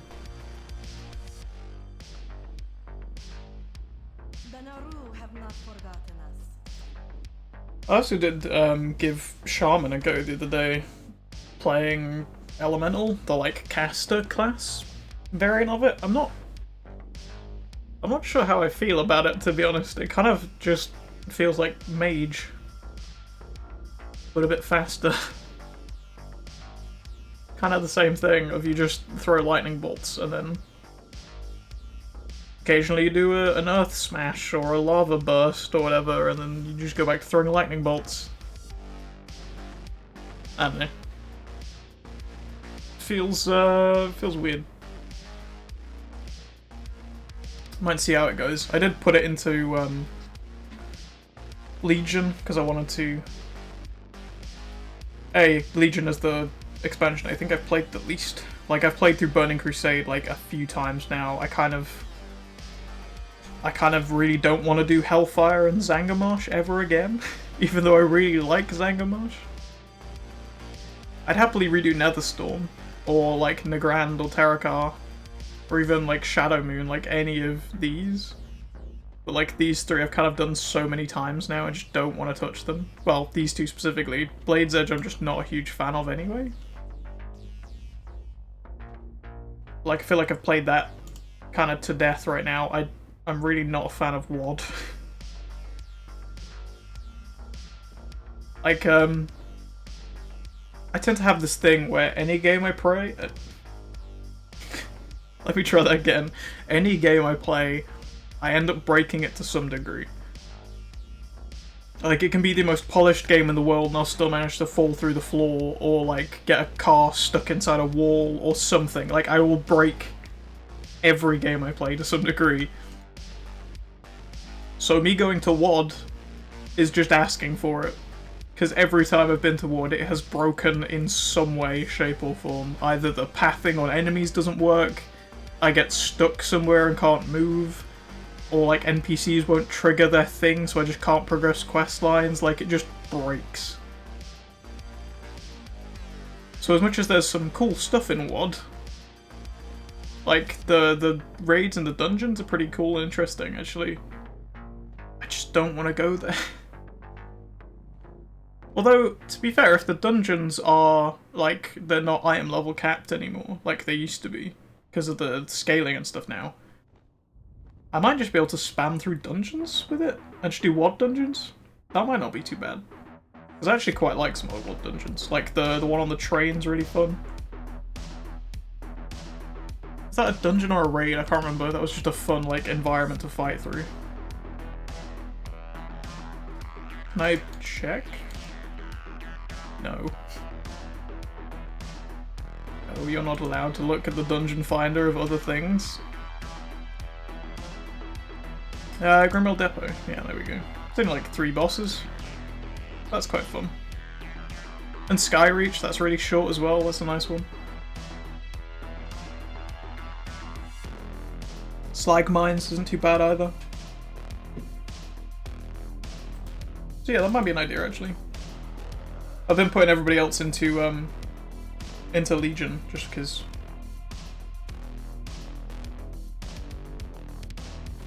it's kind of got a lot of variety and you have all of your specific Order Hall quest lines and stuff to do as well, which means every class that I put through there has their own like little thing to do.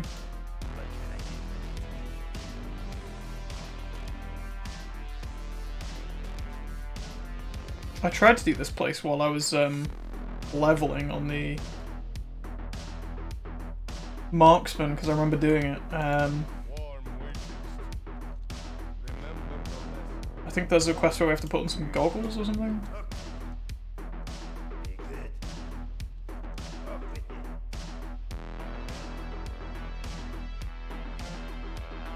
My quest log is too filled with things. Right, what do you want me to do? Kill infernal attackers. Kill a bunch of stuff, go to Panda Gul'dan, kill some more stuff, collect journal pages, kill a guy, and go there. Okay, I remember that quest.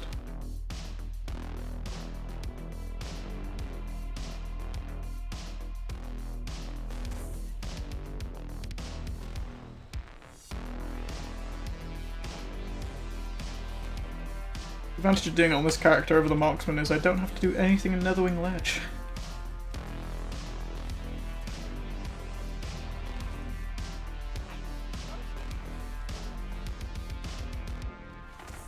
There we go.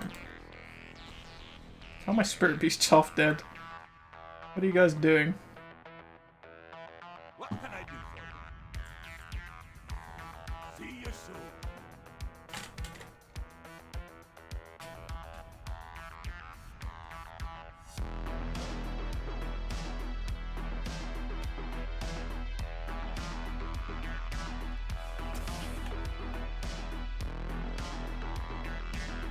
Nope, it's these, right, okay.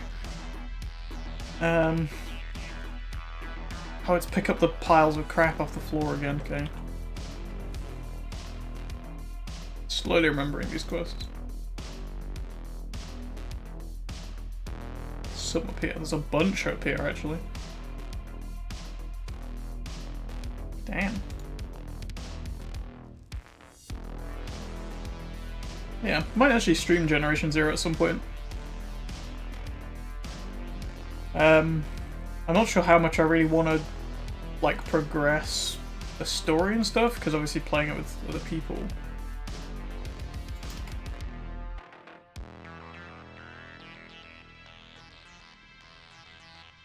But, I think I still have, like, stuff to do in the game.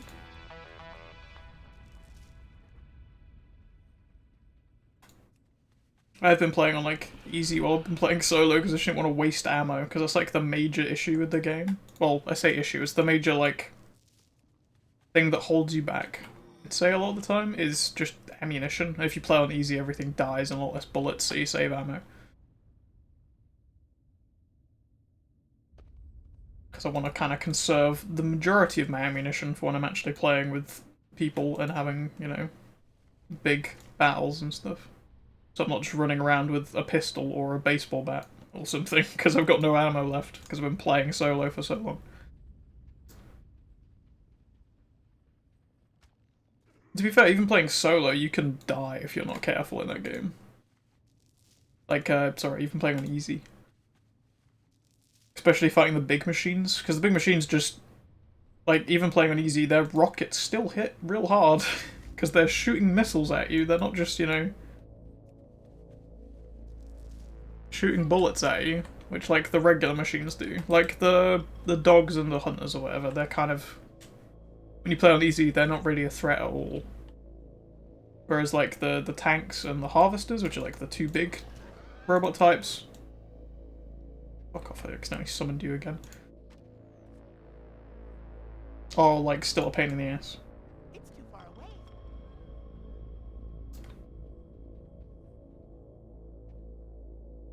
I need to get closer.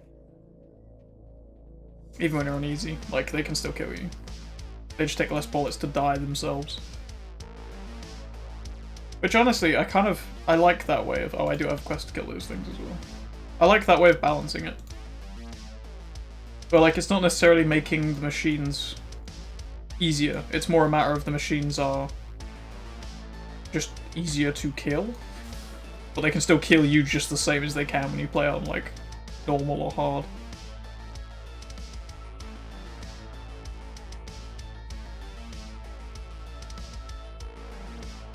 It's easier, but they're still a threat. I like that style. It's too far away.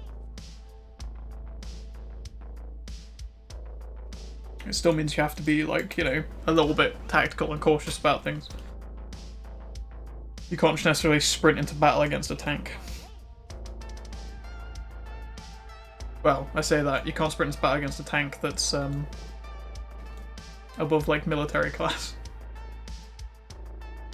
Which is about the same as playing on normal anyway, because prototype tanks and military tanks just aren't really that much of a threat if you have a building to put between you and them. Oh, I started lagging the minute I saw this fucking horde warrior just came spinning into view and suddenly 10 FPS. Okay.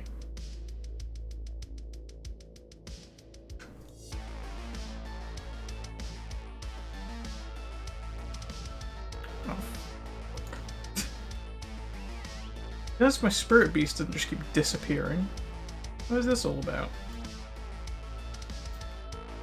And that warrior has killed literally everything. Just gone full, like, exterminatus and just destroyed the entire populace of the pigs.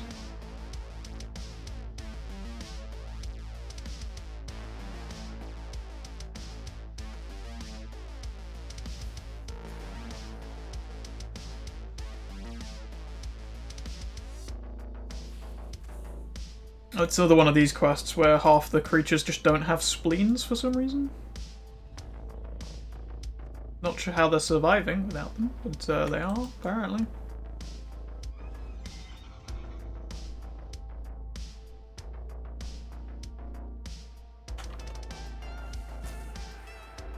Oh, I just got stunned by something.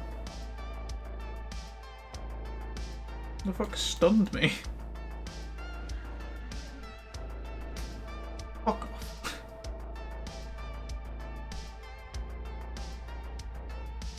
Fucking horde.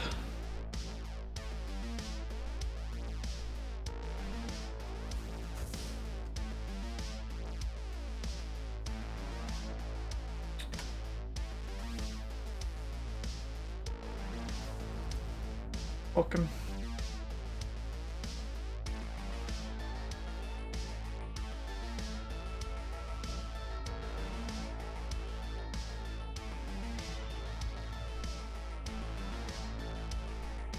Oh yeah, the Hand of Gul'dan's down here. Might as well just do this while I'm here. Hey Gul'dan. Chillin', bud.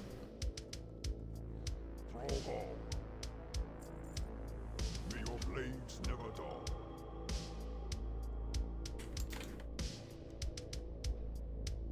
Gave me a quest to capture elementals. And again, I got stunned. It's too far away. Is it something the pigs are doing when I, like, attack them, maybe?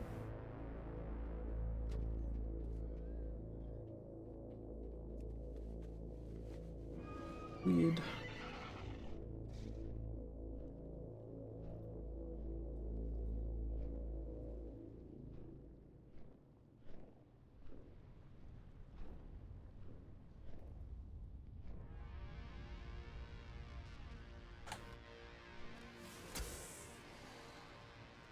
You know, I do just have kind of like an urge to keep playing Generation Zero. I think I just got really into it. I did try playing Assassin's Creed Origins again the other day, just to like try and play something else. I haven't played that game since like May last year, so it's been over a year since I've last played. I don't remember any of the controls, I don't know where I'm at in the plot or anything. I think I'm like kind of close. Well, not necessarily the end, but like the end of the first big chapter of like killing all the guys that are based on animals or whatever. Like the crocodile, the serpent, whatever else.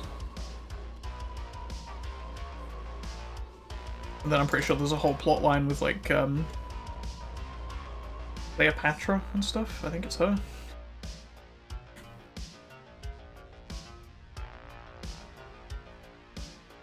Which I like barely started. I seem to remember somebody like that showing up. I can't remember if it's her or just another like Egyptian princess. Oh. Is there a female term for pharaoh? ROS, maybe? I don't know. Or is it a gender neutral term? Who knows? Somebody out there, I'm sure. But not me.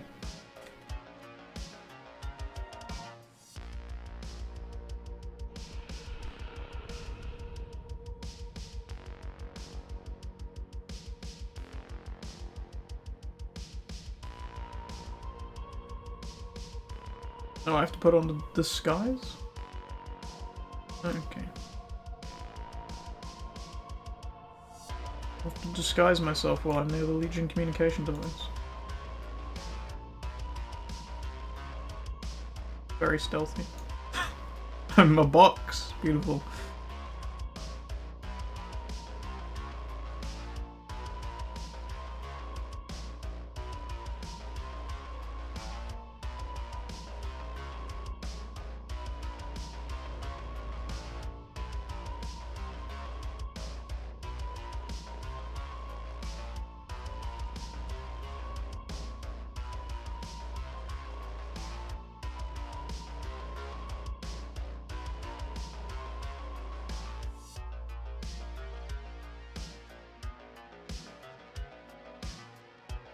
What's in the crate?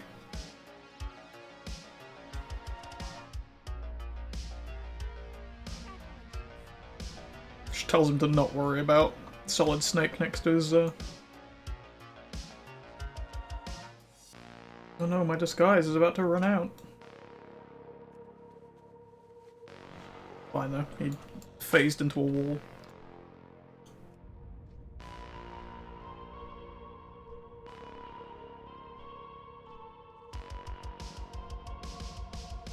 I think that's not a horde base I'm flying over, that'd be awkward. Wildhammer Stronghold, the first Death Knight, borrowed power. Okay. Like Blizzard describing their features. Nice. Oh, fuck. Really? Oh, yeah, okay. That's a lot of crap.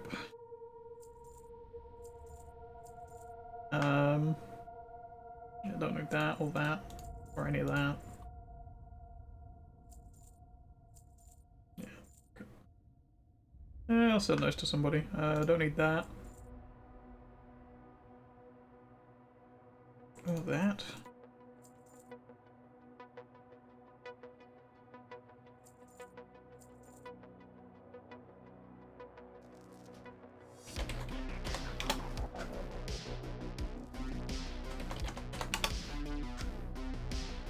Keep all those. Can vendor a lot of that stuff.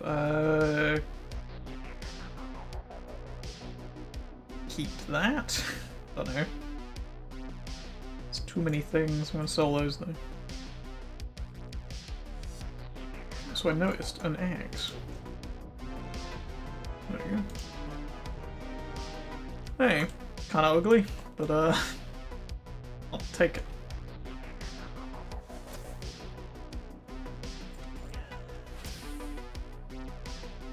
Do you have anything I need?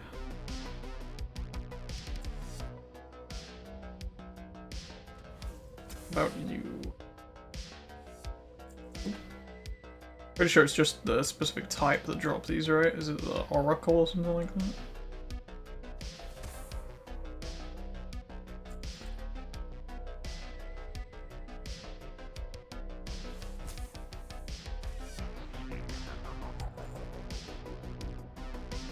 This appears Shadowmancers. And a named one.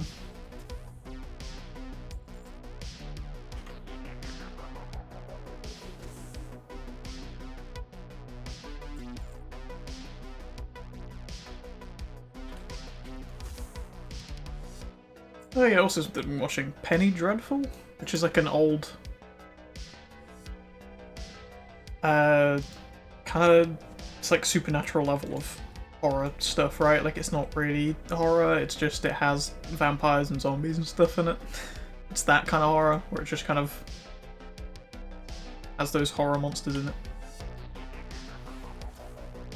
It's kind of weird. I'm not sure how I feel about the show. It just feels kind of slow. Like, it feels like a lot of the episodes are just kind of filler. So now, but saying while we've been watching it, it kind of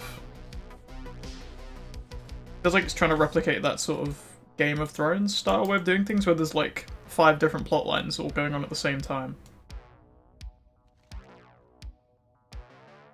Collect elemental souls from enraged elemental spirits.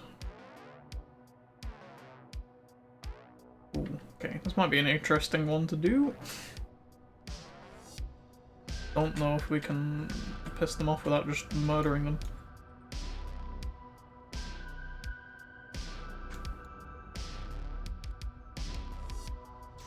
Oh, yeah, we can.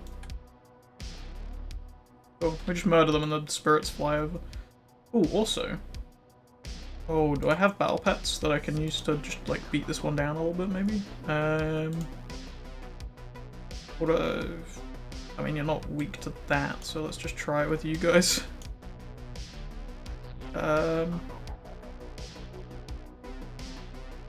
Sure. Kinda wanna try and tame one of these guys. I think I've got one, and they look cool. I don't.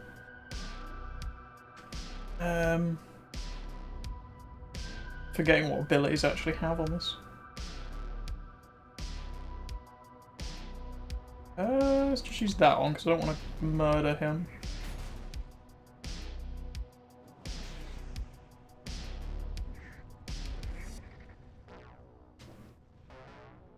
Is that low enough? Oh, Jesus. What in the fuck is this? It's like sent us to the Firelands.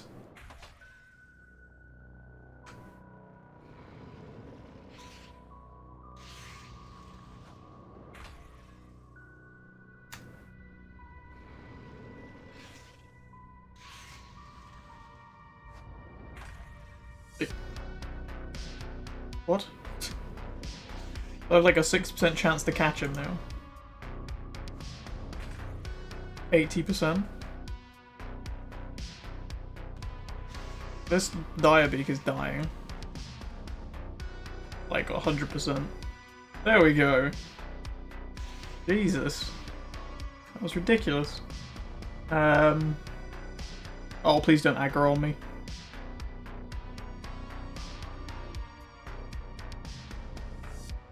Do that. I'm gonna die anyway. From the fire. Oh, and that one.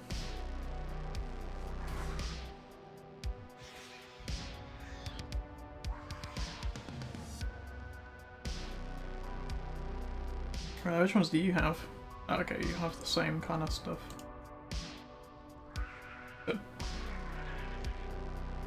Reduces the damage the target deals with 25%.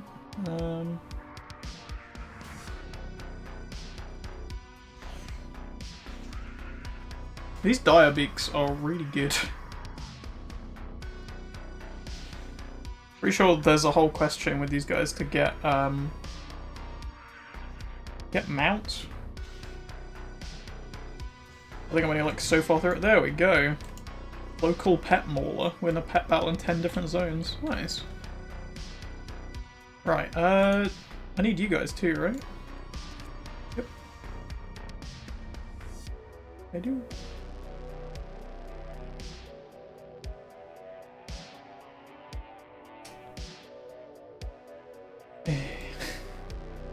Yeah, I need to turn that off. Like, the guildie who's just over there is kind of, Why does the cooldown timer not show up on the thing?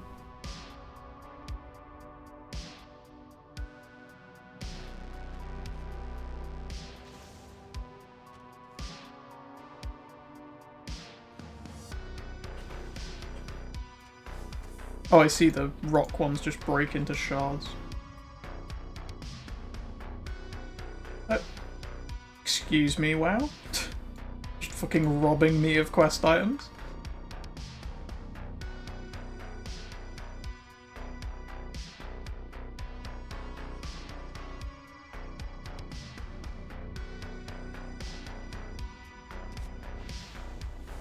Yeah, show's not bad, Penny Dreadful. It's just... I don't know, it feels very slow, and there's just a lot of different plots going on at the same time. And not all the plots are particularly interesting.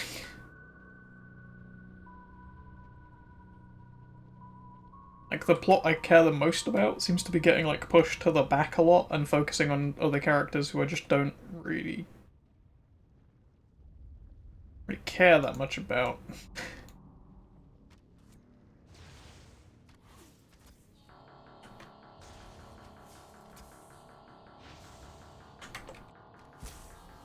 One of the plot lines focus around, like, Frankenstein and his monsters. And I really just want more of that. Because that plotline's really cool and interesting, and I don't know exactly where it's going to go, and I'm, you know... It has a lot to it, and then you've got like a demon plotline going on and vampires and stuff, and it's just I don't care about these characters. There's potentially like a werewolf mystery thing happening at the same time as well, and it's like, why are we not focusing on the werewolf mystery? Instead we're focusing on knockoff Dracula plot. Which has also just been put on the back burner and probably won't be resolved until like next season.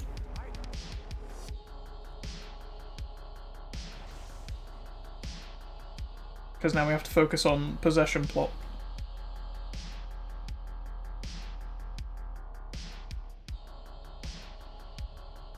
Which when they did that stuff in Game of Thrones, it wasn't really too bad because there was something interesting going on in like everyone's little plot lines, right?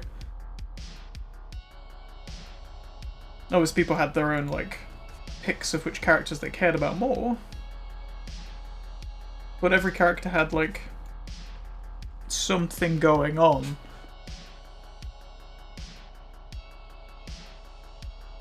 Whereas this feels very much like there's just plot lines I don't care about at all.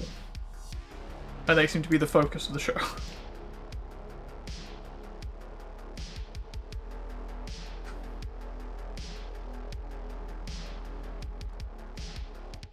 But we said we'd try and get to the end of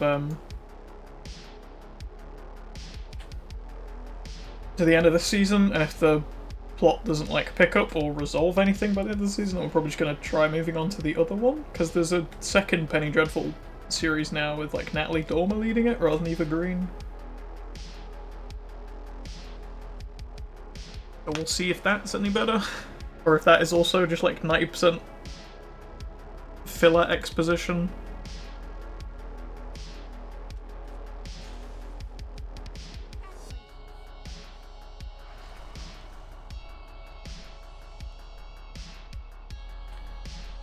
Oh, this boy.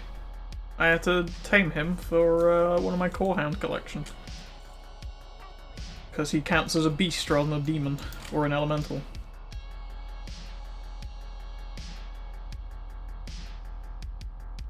Which most of the green ones I think count as demons.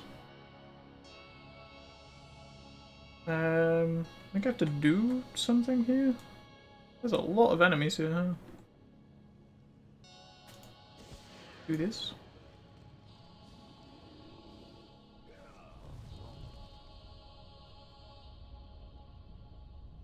Huh? Did I call them in and they immediately get murdered? Is that what just happened? You boys are useless. Now I have to wait like 2 minutes to call you in again. You need me to murder half the army first before you get here? There you go, here's a clear spot.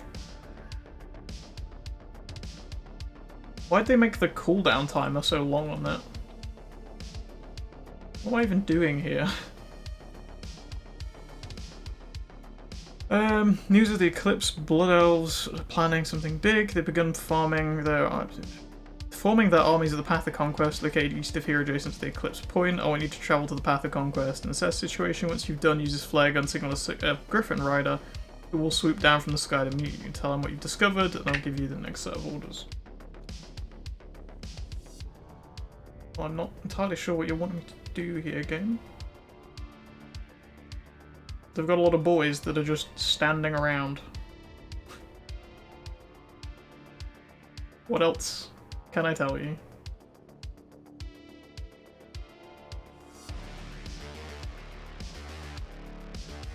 If you wanted me to discover the path of conquest, it might be a bit difficult because I've already discovered it.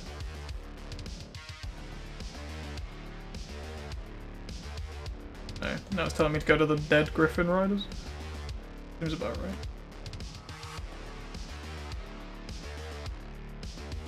Also, the quest item has disappeared now. I finished the thing as well. But why would you want me to call you in there? There's loads of enemies. Why not over here on this cliff where there's nothing? It's safe. You'll get murdered the minute I call you in to pick me up.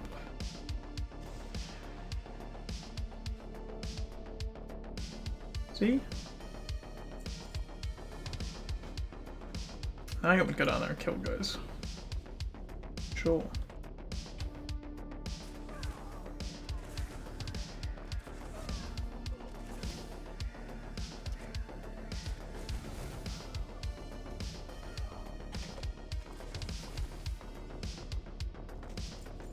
Yeah, you get loads of those signet rings from here, don't you?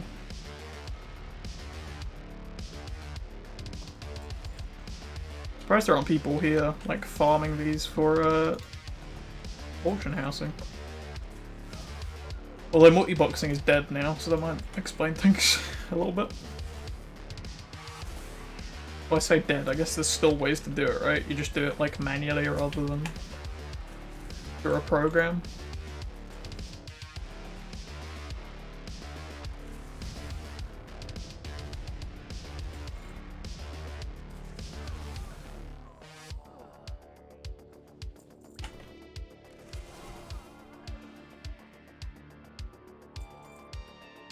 Which I don't mind. I know it upset a lot of people when they brought that change in.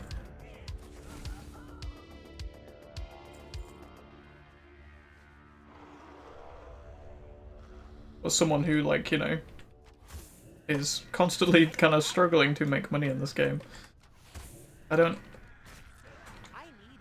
particularly have any negative feelings about them stopping people multi-boxing and making it harder for me to make money.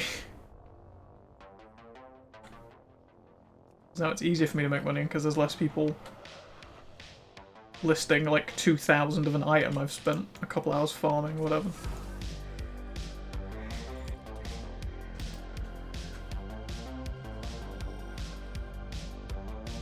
In theory, it means I can make a greater profit from the same amount of stuff.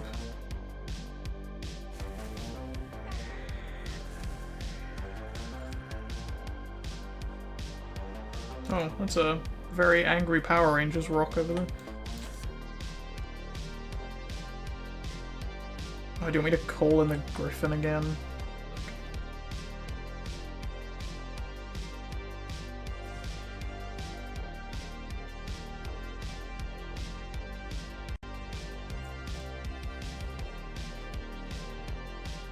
Oh, I've got to go kill the Power Rangers rock. This ledge kind of reminds me of, actually I can't remember the name of the place. The place from Dark Souls 1 where you go below, like, Quailag's lair. It's filled with lava. You fight, the centipede demon there and stuff. Which reminds me of that a lot. That same sort of, like, cliff edge that you kind of walk down a path and then you go around a corner to get to the loot, and the centipede demon would be, like, here, kind of looking over at you. When you pick up the loot, he gets angry at you. Got to wait a minute to call that guy in again, so let's go and hand in all the other quests while that recharges.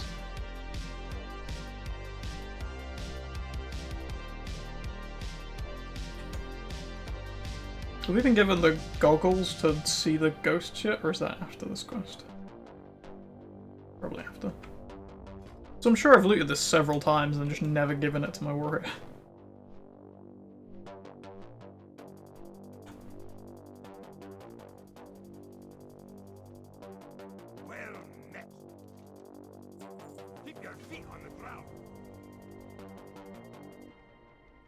Yeah, I'm not sure really what my plan is with Shadowlands stuff specifically now, because Oh, nice, got built. Yeah, I guess we'll just play through the questlines when it comes out. I'm not really bothered about doing much of the pre-patch stuff now on stream. Like, we've already done the full questline on the PTR thing. It's not anything new, nothing's changed. They just got rid of the zombies, which was like the most interesting part.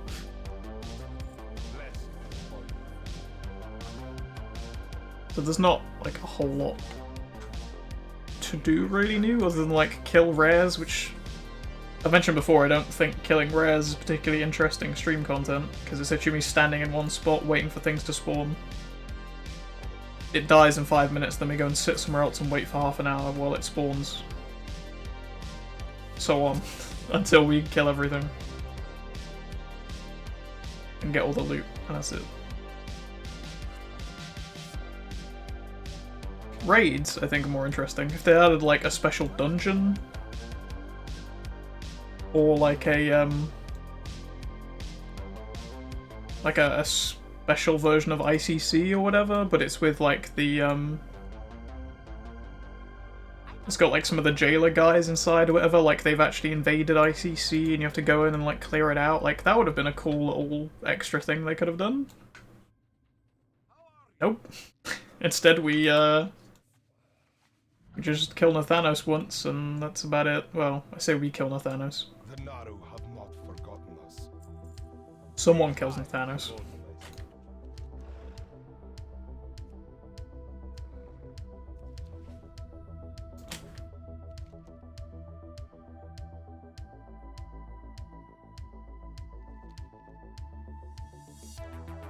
Yeah, there's just not a lot of pre-patch stuff, really. There's nothing that's really interested me or gripped me on it. Like the 16th anniversary, like, rep and XP boost is nice. That's fun, so I've been leveling stuff.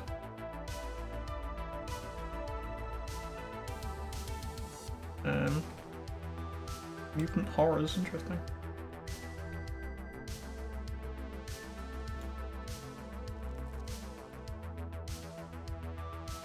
Well, these guys counted as aberrations. That's boring. They've got a really cool color scheme, actually, in comparison to like the normal ones. They've got like a super high contrast, like blues and reds. That looks really cool.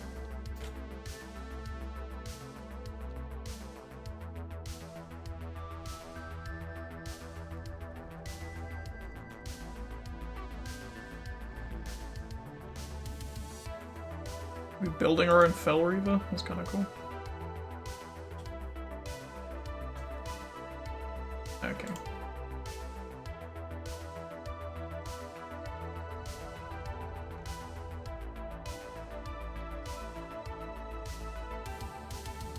Yeah, I'm actually... How far out are we now from release? Like, 7 days. Literally a week.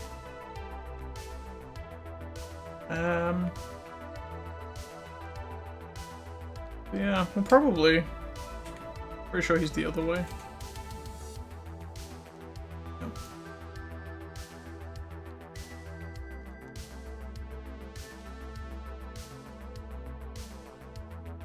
I'll probably just do Loremaster stuff until Shadowlands drops, honestly. It's kind of like the big focus I have right now. What's on your mind? In the game. Good.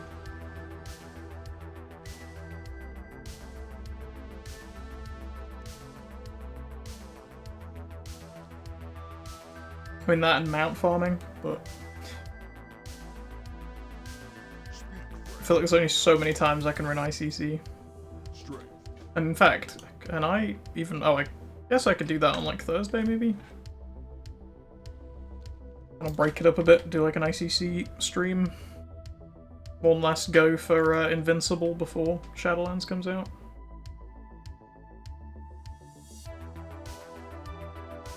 Oh, there he is.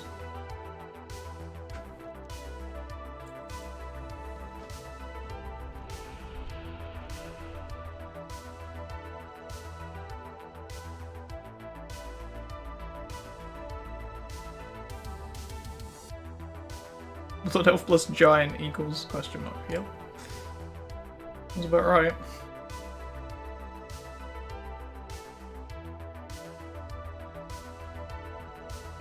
was gonna say, what was this giant checkers board, but then I realized there's only like... this is a weird layout for a checkers board. Is that it? We just... Cool. We just flew over here, did a little spellcasty thing, and then we leave. Even plant a bomb or anything. Sure.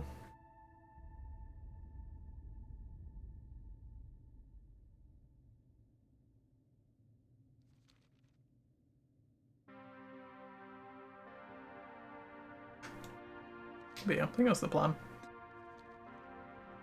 I actually haven't shown that off yet. I mean, we did most of it like on previous streams and stuff, but I just sort of looked through my character page this morning and realized that I've actually done a pretty good job with like setting up the kind of more unique transmogs for everybody. Like all my different characters and stuff, everybody has like their own unique look, and it's just satisfying to scroll through my character page and be like, oh yeah, there we go. There's my Dark Iron Warrior wearing his like... What am I doing here? Water Elementals. Okay. Wearing his like full fiery gear, and my sort of more druidic Worgen Hunter and his like kind of more natural... It's mostly the like Darkshore gear set, but it looks kind of cool. Everybody kind of has their theme and it works. It's satisfying to look at.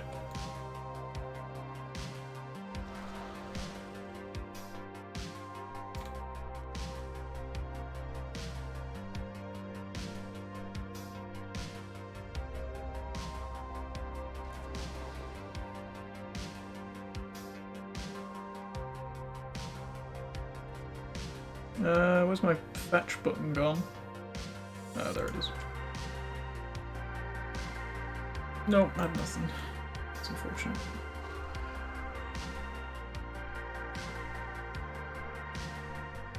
I get a good spot for this? There we go.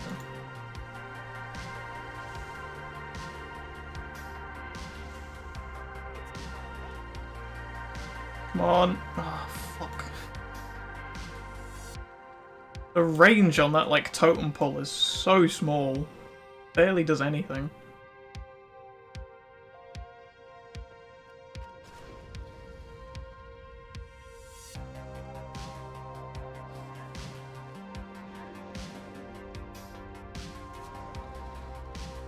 Nice. How many do we need? 2. Let's see if we can get 2 of them spawn next to each other or something.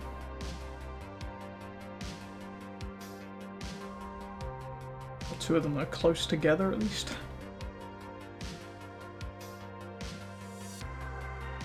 Oh, here we go.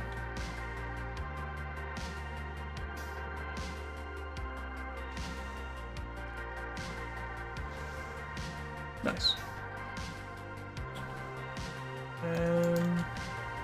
Go down first, I guess? Go down and loop back up again. Seems good to me. Still haven't actually ticked off a single quest lane here. This one is much slower than the Grand, which was just quest chain after quest chain. Barely felt like we even started some of them before they finished, and this one is still on the first one.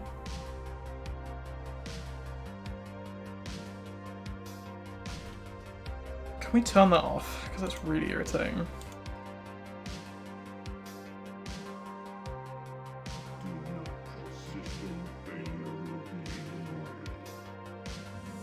Okay. Pick the targets of people in your group. Oh. Okay, we'll figure that out later. Oh, this one. Yep, I remember doing this. This one was really irritating because you have to go and get the dragon over here that isn't here half the time. You also have to be wearing the goggles, I think, which we aren't wearing.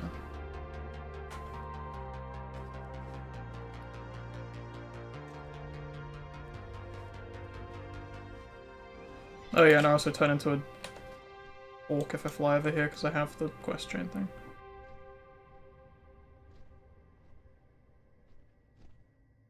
Need to find the ghost dragon that's flying around the island.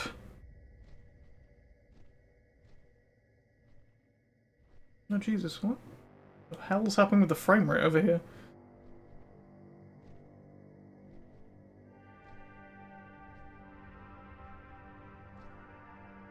Oh, there he is.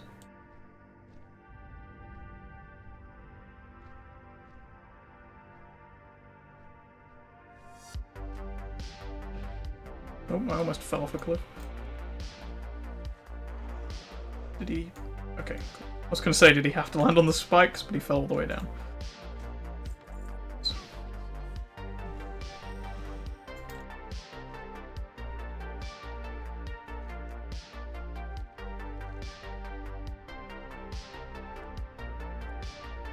Oh, fuck. That's the guy that's on a patrol around the entire zone. Ugh. Right, okay. That one's in the same place, at least.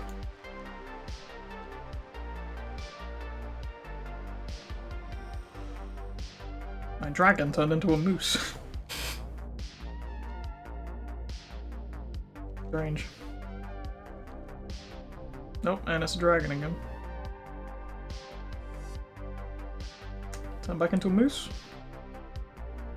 Pretty funny if it was a different thing every time I came back out. Nope, still a moose. Disappointing. Oh, is it just kill these guys? I got some boots from them.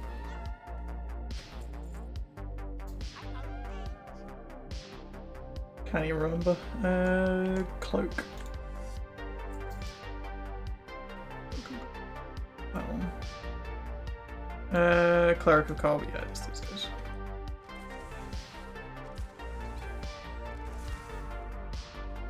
Yep, nice.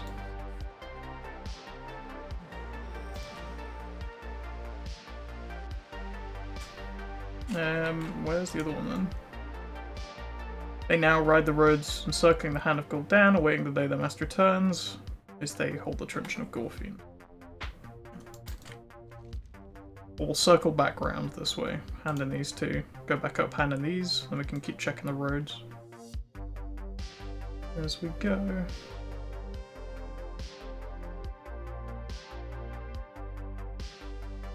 It's weird that the quest marker for it isn't just like a circle, like it's just weird lines occasionally. Oh, Jesus, I caught my microphone. Hope that didn't make too much noise, I apologize. I do a lot of talking with my hands.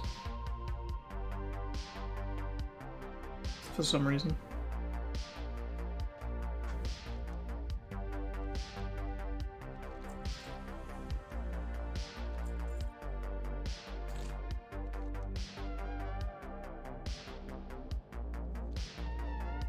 Oh yeah, this is the call in the guy thing. Please don't land in the middle of a bunch of enemies again. Okay, cool. Do what? Collect Illidari tabards. You guys wear tabards? Apparently. Wait, these boys actually drop things that they're wearing. Blizzard, you figured out how the world works, rather than just making things drop tabards occasionally. I'm so proud of you. If only you could do this for every quest in the game. Rather than just the occasional quest, which makes it more awkward. Congratulations. No, I've got to wait another minute before I can hand in that quest. This is the dumbest way of doing a quest line.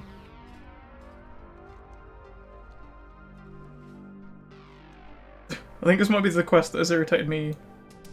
I wouldn't say it's the quest that has irritated me the most, but I think it's the dumbest logic for a quest line. Because it's the same way the quest lines work in, what's it called? Northrend. It's the same as the, like, the Puppy Men quest line and the Oracle quest line, where you have to have the items to summon them in order to hand in the quest, right? The issue is, you can't hand in the quest because you got to wait for a quest, like a cooldown timer, in order to summon the quest guy to hand in the quest items. Why? It should just reset the cooldown every time you have completed the quest. The game has the capacity to recognize when you finish a quest, otherwise it wouldn't be able to give you quest rewards and things. It wouldn't be able to change zones based on which quests you've completed and which quests you haven't, so why would it not be able to reset the timer on the item that summons the guy that you hand in the quest to? Very well then.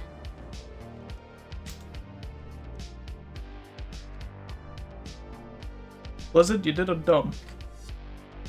Can you fix it?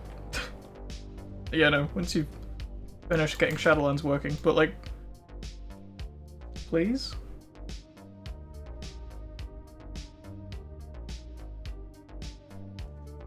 Well, that's a big boy. Aye.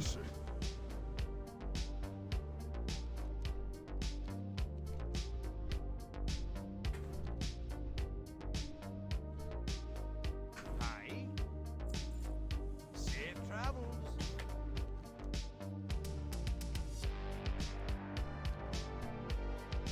Hey, I'm gonna go into a cave and murder some guys? Sounds good. Yeah, it just... I guess it irks me occasionally when I see, like, quests that are, like, 10 years old that just haven't got any logic to them. Oh good, there's fucking dickhead horde guys here again.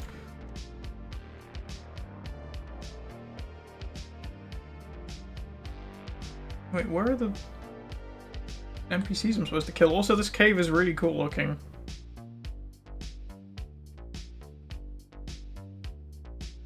This is like Dark Iron meets Illidari stuff. It looks really cool.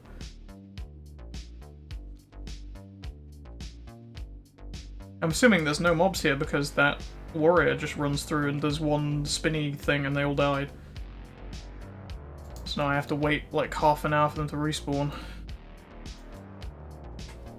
Because apparently they, for some reason, forgot to put respawn timers on the fucking Burning Crusade mobs.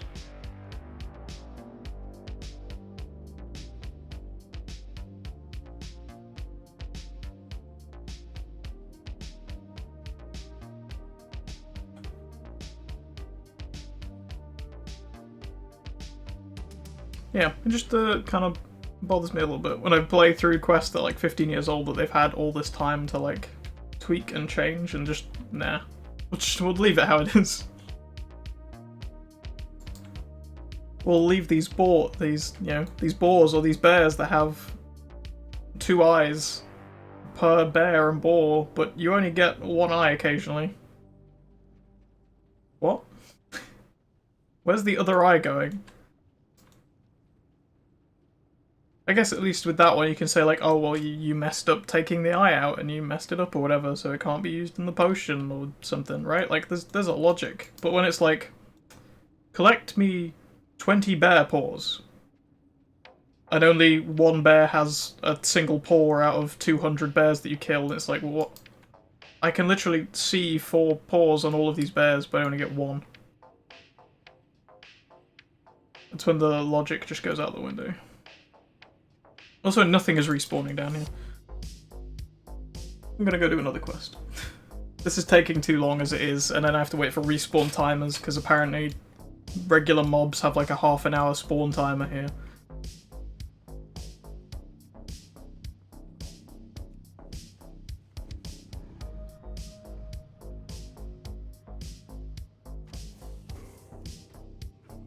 There are enemies up here.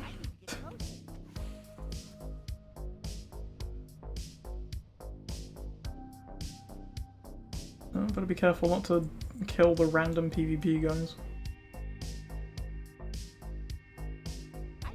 Who look exactly the same as the enemies I have to kill, because they're just orcs.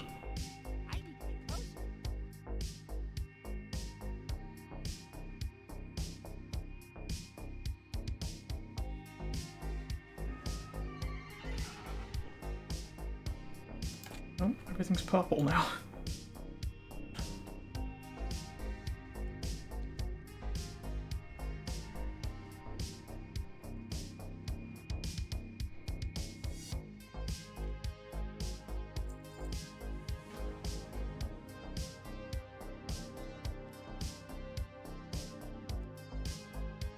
Wait. I need to kill summoners? I'm sure there was some literally in the thing, in the cave. But they just didn't pop up as things I had to kill.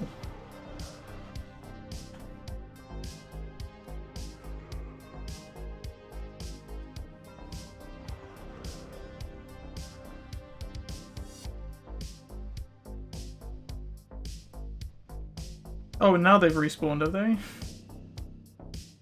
Just the ones I need to kill, though, not the ones I... Sorry, just the ones I don't need to kill. That's what I was going for. Ones I do need to kill, still not respawned. Ah, there's a few down there.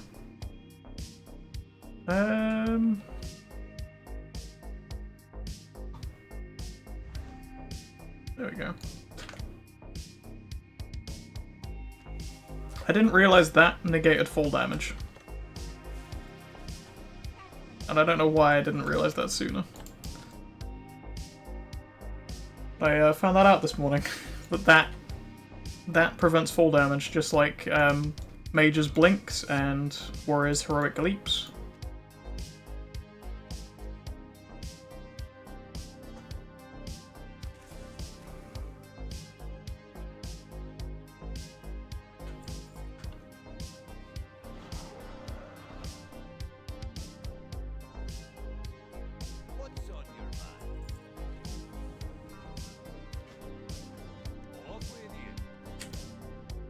What the hell? I feel like I'm doing several different quest chains at the same time and I'm not actually finishing any of them.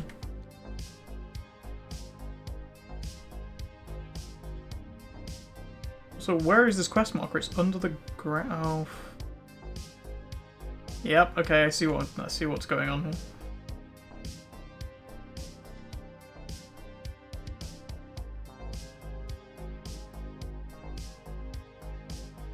Yeah, I definitely feel like taking a break from streaming was a good idea for that week.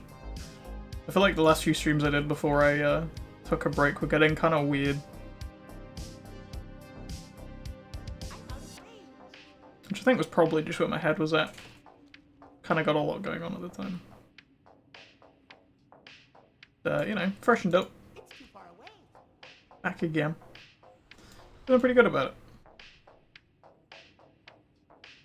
Dormant Infernals, that's cool. I didn't realize they were stored as like kind of glowy gemstone rocks. Kind of looks like a prop from Smallville.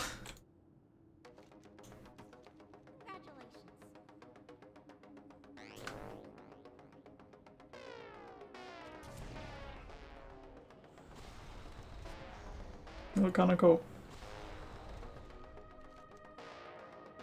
What else do I need to do? End Infernal Summoning Ritual and the Elemental Displacer? It wasn't you I needed to murder, that's for sure.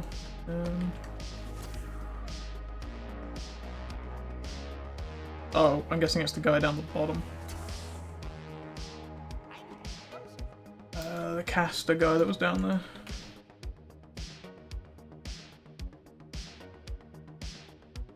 That guy? Yep.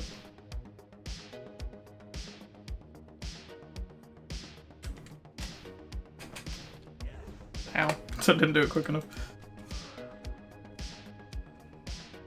Did that not end it?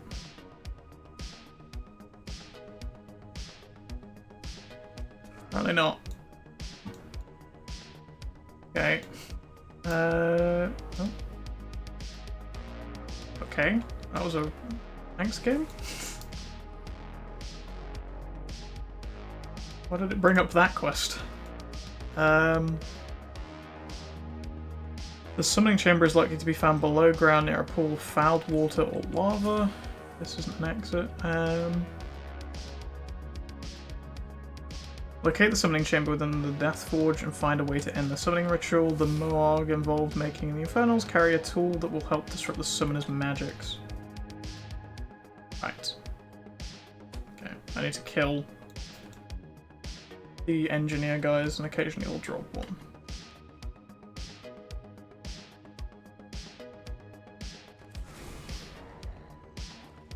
Nice.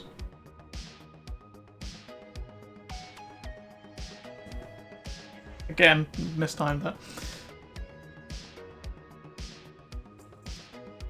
I'm used to like Blink or Heroic Leap that I can use right at the end, but apparently I need to use that one a little further up.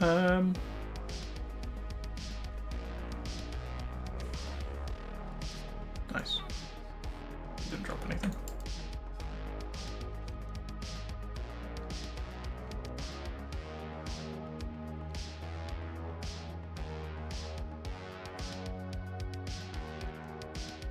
I'm interested in the first Death Knight questline, not the Thirst Death Knight.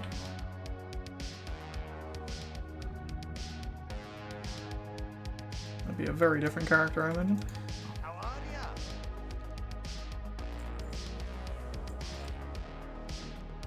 Watch your back.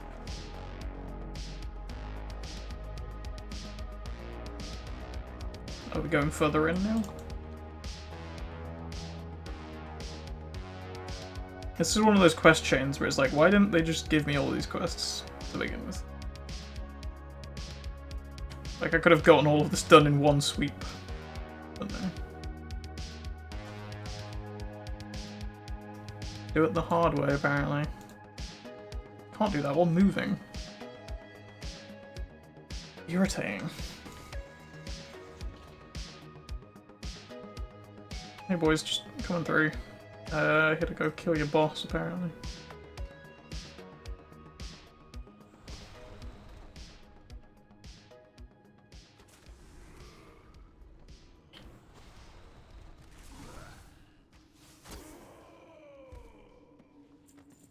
There we go. Is that everything down here? Apparently.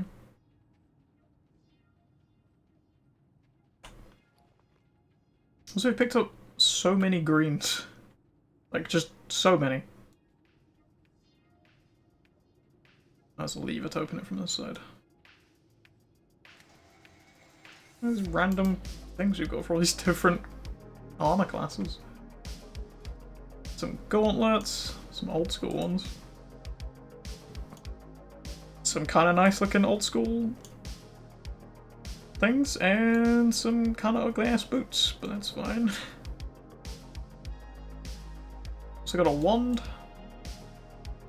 That is very much your stereotypical wand look, isn't it? It's just a stick with a gem on the end of it.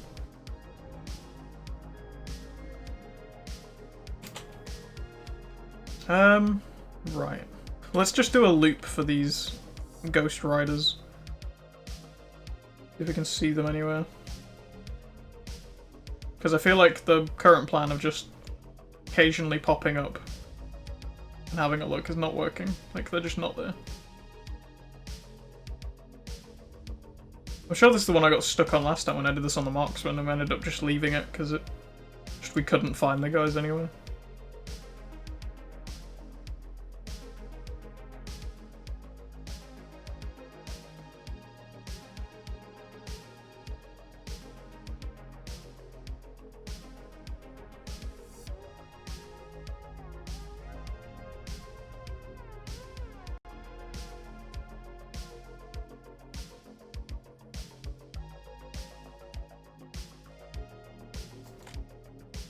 I've also been thinking, I kind of want to do like some sort of specific transmog type stream.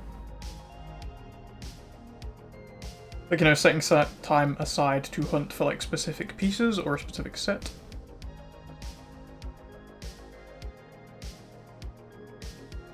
We can kind of do what we were doing with the Hunter Pet stream where we had the like all the information for finding them on stream as well, so like people could kind of follow along, I guess. But do it with like images this time rather than a Word document, because the Word document just, for some reason, didn't like OBS very much and just ended up making things act real weird after a bit. So maybe we just do it with like a picture of whatever it is we go for. Because there's loads of different sets that people have made on Wowhead.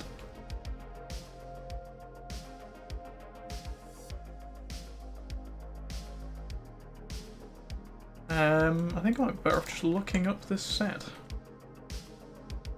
Unless it's you boys. You're walking down the road. No?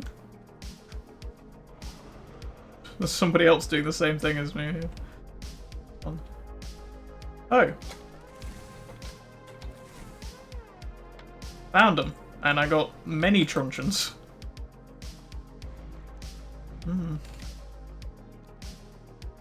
So I need to do something with souls here? What the fuck? Oh! I need to catch air spirits now too. There's literally only one here. Another one on this side. There are more up here, according to the map. I feel like there's going to be a better place to get these than just like two randomly around a rock.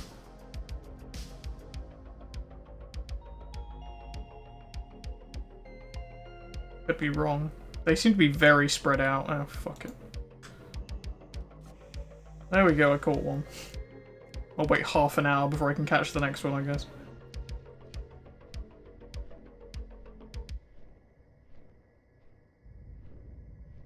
There's a few more around here. Oh, yeah, there's groups of them here, look. Right. Can do it once I've handed these in.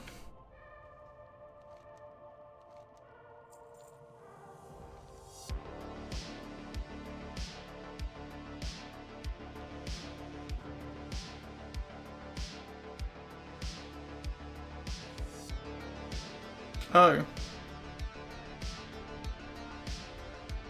What in the fuck? What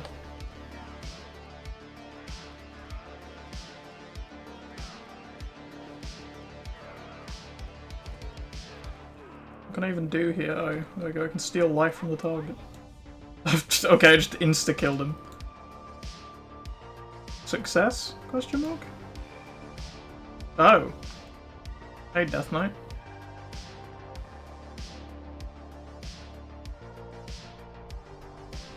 We just resurrected him. That's fine, I guess. Don't worry about it. Do I need something from these guys for some reason? I feel like I do. Oh, I just activated cheetah speed by accident. Wasn't there a pack of these air elementals like around here? Yeah.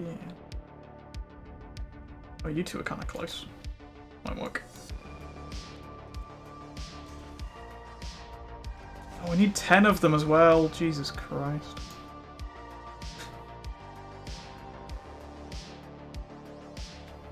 I need like a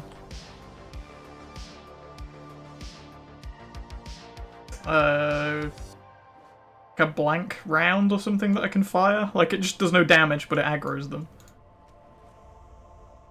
That's what I need. It feels like that's what the firework ability should be, really. It should, like, get their attention, but without damaging them.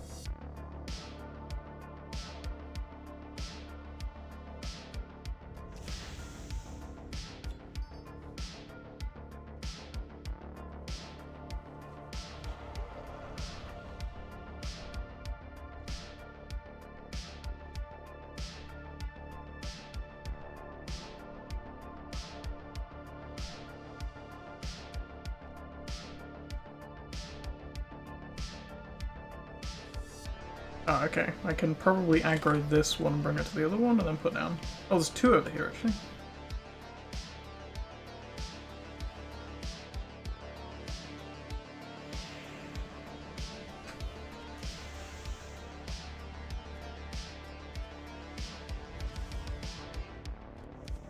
There we go. Nice. Hey, hey. You drop anything? No.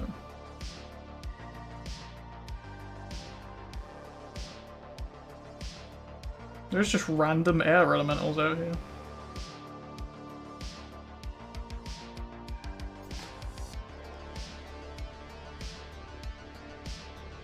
Probably hand in the tabard of the Illidari quest soon. Does that mean we completed the... Nope, apparently.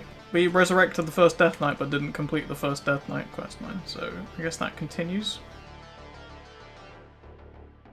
At some point, come on. Come here. There we go.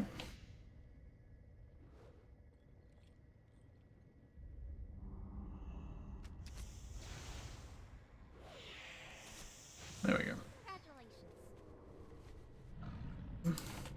Right, let's find a place to summon in Griffin Boy so he doesn't die. Definitely not down there then. Here worked last time, right? Where is it? Oh, it's still got 3 seconds. Why did they design a questline like this? Oh, and there's more? As a source ID, Tempest keep legendaries, but can be learned training recipes. What? So... Okay.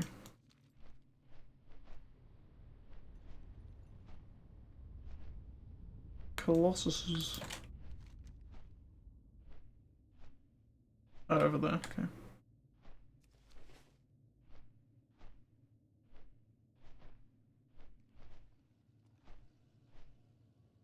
Oh, also the music just stopped. Yeah, the browser is bugging out again. Wonderful.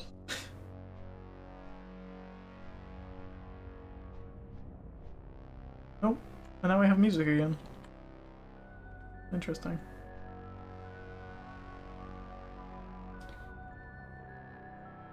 What is this quest? Obtain the key from any of the Blood Elves at the Eclipse Point. Okay. Murder Blood Elves until we get a key. Well, you're not Blood Elves, but I'll murder you anyway.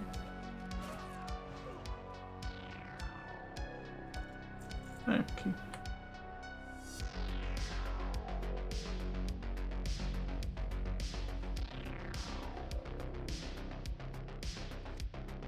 Oh yeah, my Twitch just stopped. Useful.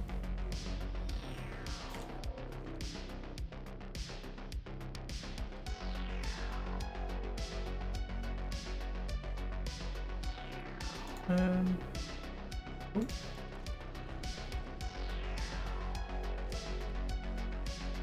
That's something I noticed the other night. I watched a bit of the GlitchCon stuff. Well, I kind of absent-mindedly watched some of the GlitchCon stuff. I wasn't really paying that much attention to it.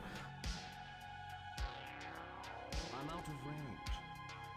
Kind of wanted the like glitchy emotes and stuff. They look kind of cool. But I only got to watch like a little bit of it, and it just stopped giving me rewards, so I just stopped watching.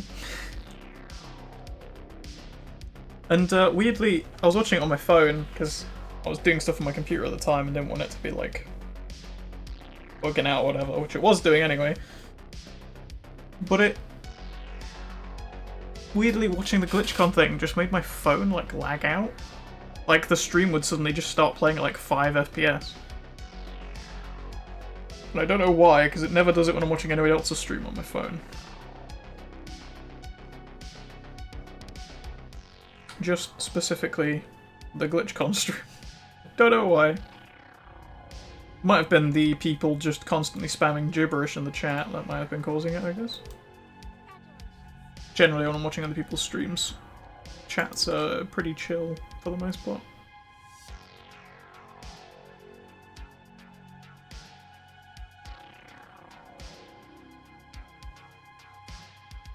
Yeah, I still haven't finished that. I wonder if that's actually not too bad now. It feels like nobody's here in Burning Crusade anymore, so maybe... Well, I say that, there were people earlier, but like, very few and far between, seemingly. Especially Alliance side. Plenty of Horde boys around. For the Horde.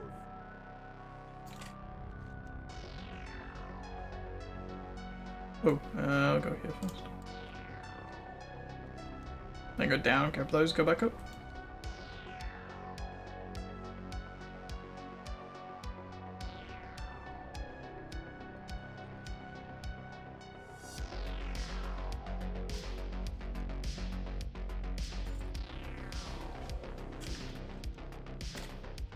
So you want me to go? Oh, down here. Perfect. And in these, and I can do that on the way.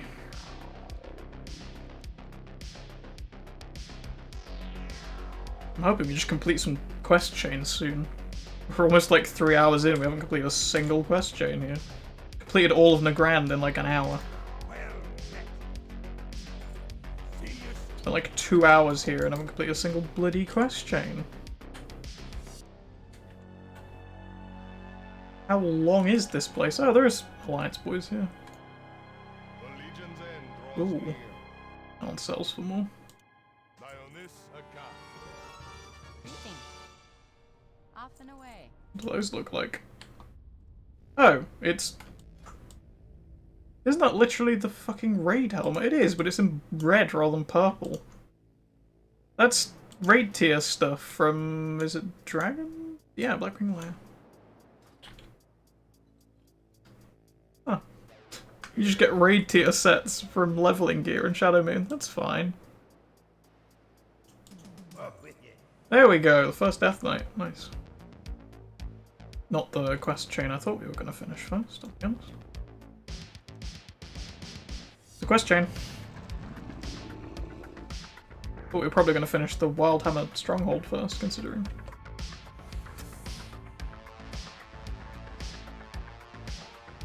Can I get feathers from you? Yes, but the wrong kind. There's going to be a quest to come back here and get eggs, isn't there? There are too many glowy eggs here for there not to be a quest full.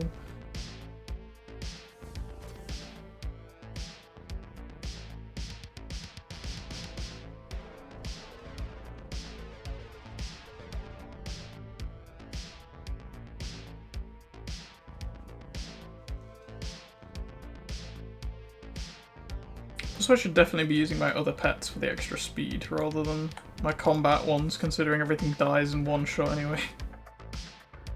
Let's just swap them. Real quick. There we go. It's also going to be... Jesus, my brain. It's also going to be kind of weird on like the streaming front, because for a while there, before I took my break, we were like super ahead on streams.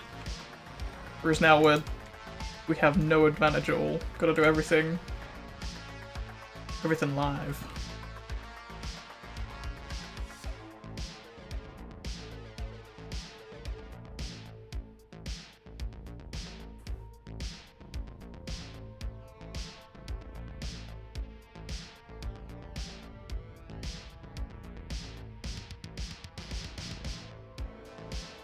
Which means, like, schedule-wise, things might not be accurate for a little bit. Because when I was ahead, I could kind of just put things in slots and kind of just make it up as I went along, as long as it fit the schedule or whatever. But now, when I'm not being ahead anymore, I can kind of have to do what I can, fit things where they can. Legion teleport controls. Bring Legion teleport control to Wing Commander. The Mirrag weaponsmiths hold them. Well, that one didn't.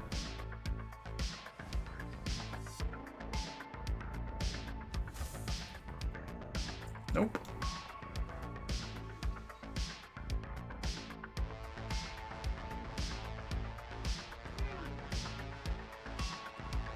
Nice.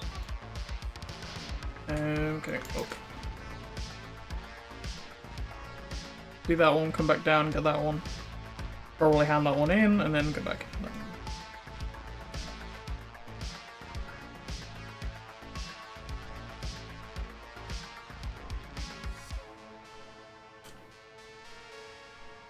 Basically everything over there was flagged PvP, that was close.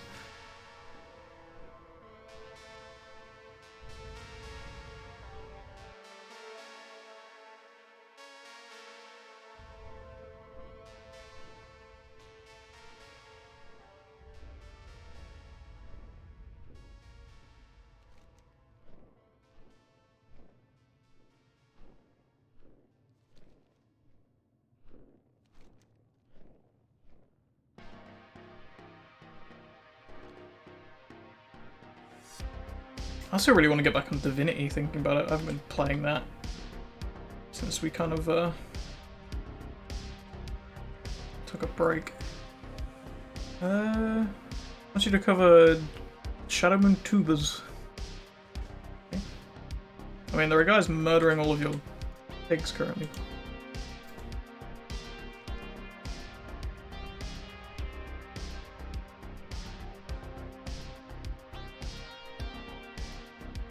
Wait, what? Blow this whistle when you're atop the tuber mound, and if domesticated fell boar is near. Okay. Is there a specific thing I have to blow it near, or just blow it in general and they'll... Okay, yeah, it requires a tuber mound. That's a tuber mound, apparently.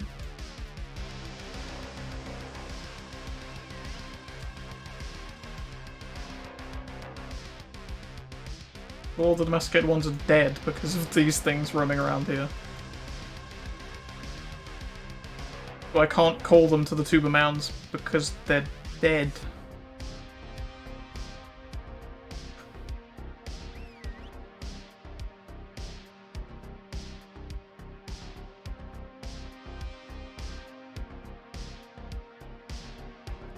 Oh. Okay. That was larger than I was expecting it to be. I was expecting like a little carrot or something to come out of the ground, just a pile of roots.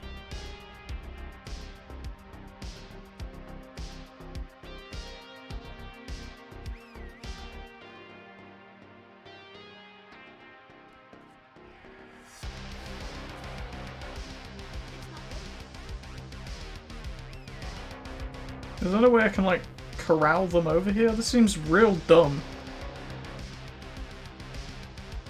Because all the fucking pigs are dead constantly because of these things. Look how far away that one aggroed from as well. And all the tubes are over here where all the dead pigs are. Fuck this quest, I'm gonna go do something else.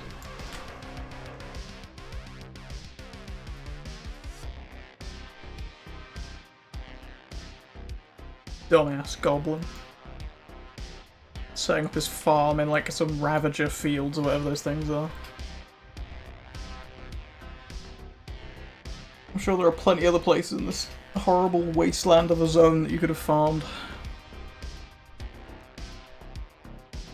Like, I don't know, near your village maybe?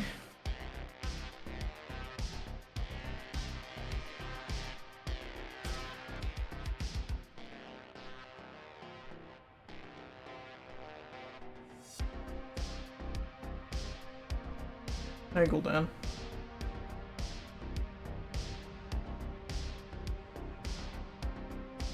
Do I have to click Gul'dan? Oh. Apparently. What I did? That's not the map.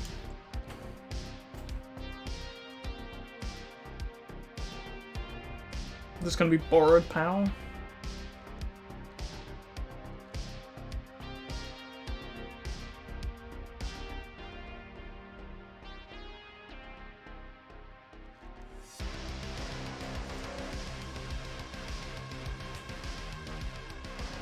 Kill people, you say? That seems like a fun quest.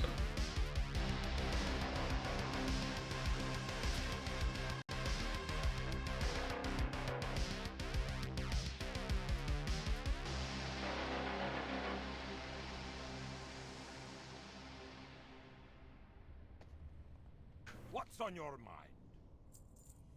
Safe travel. Yeah, I'm not sure which days I am going to be streaming this week, just off the top of my head. 1 second, what's this quest? Stop this one.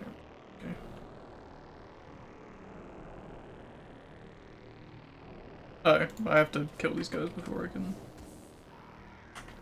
disrupt the ritual to summon an old god by the looks of it. Whichever one that is.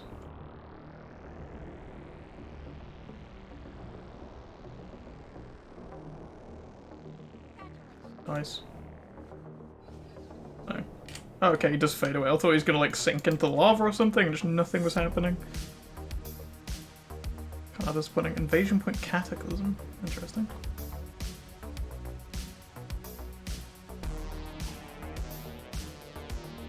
Yeah, I want to do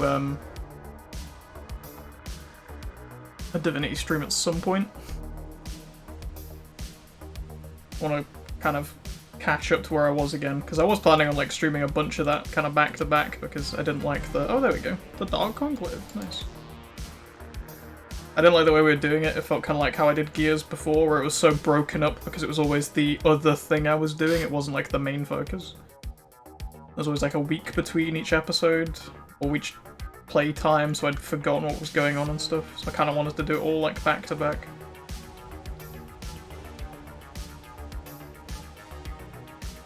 So I do want to try and make some time for that, maybe at the weekend or something.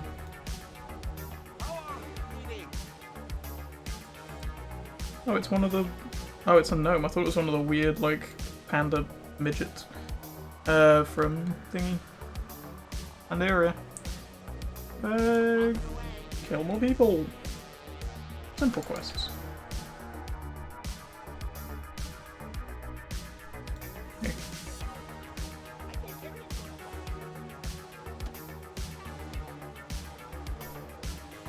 I like how some NPCs drop way more quest items than you need, and other NPCs just won't drop them. In the same expansion.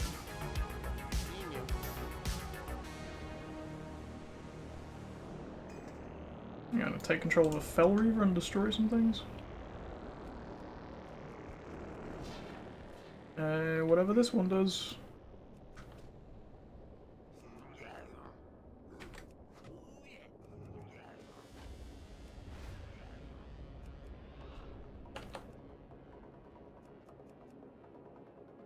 Would have thought this would have, like, stomped on things, but apparently not.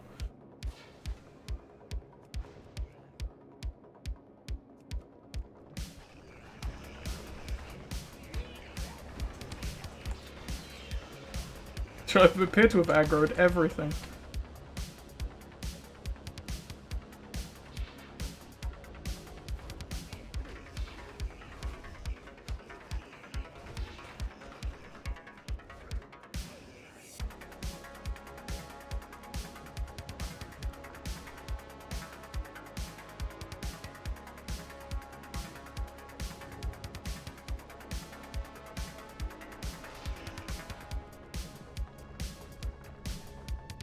Wait, I didn't destroy all of them. Oh, and my Fel Reaver blew up.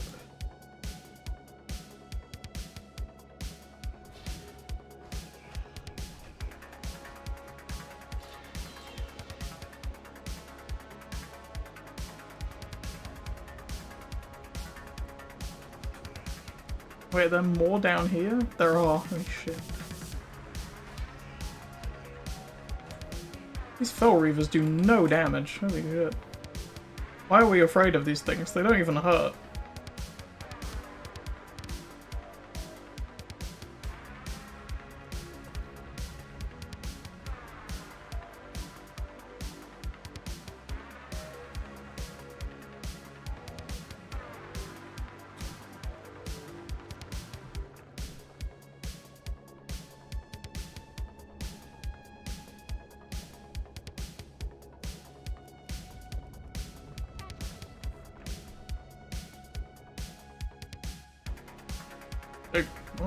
Why do I need a loading screen to go back to my body?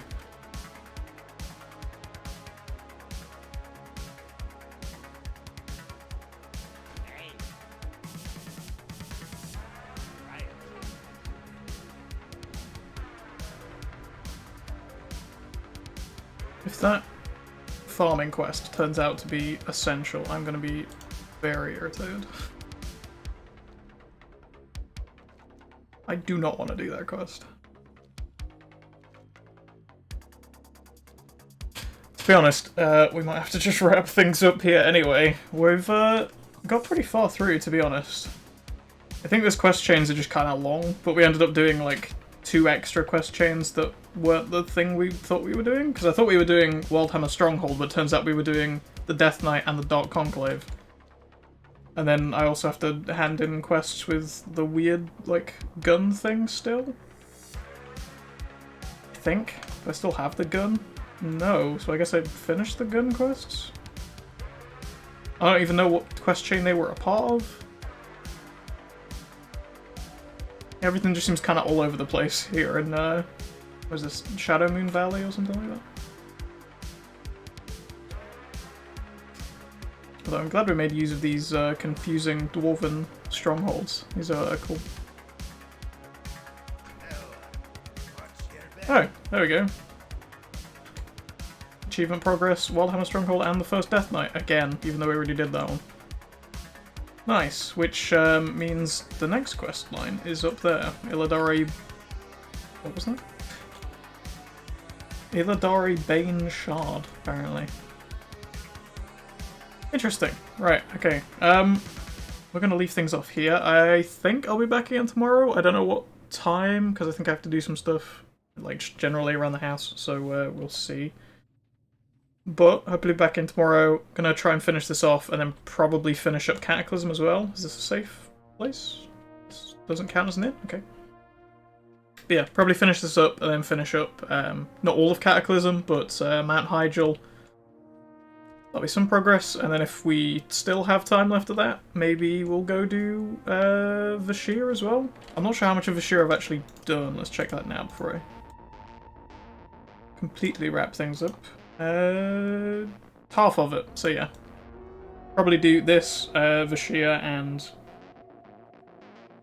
Mount Hyjal, which means we shouldn't have too many more left to do for Cataclysm. We're going to finish Burning Crusade tomorrow. Yeah, Vashir, Mount Hyjal, Deep Home, Uldum, Twilight Highlands are the other three we have to do. So we will probably get started on one of those too. So thank you guys for watching. Hope you guys have enjoyed. Like I said, back in tomorrow. Hopefully some Divinity, maybe Friday, Saturday, Sunday. Like do like a triple over that. And then obviously we've got Shadowlands coming out Monday, so it'll be a nice like just way to wrap things up, doing some Divinity over there, because then it'll probably be Shadowlands until we finish everything. So yeah, thank you guys for watching. Hope you guys have enjoyed, and see you guys again next time.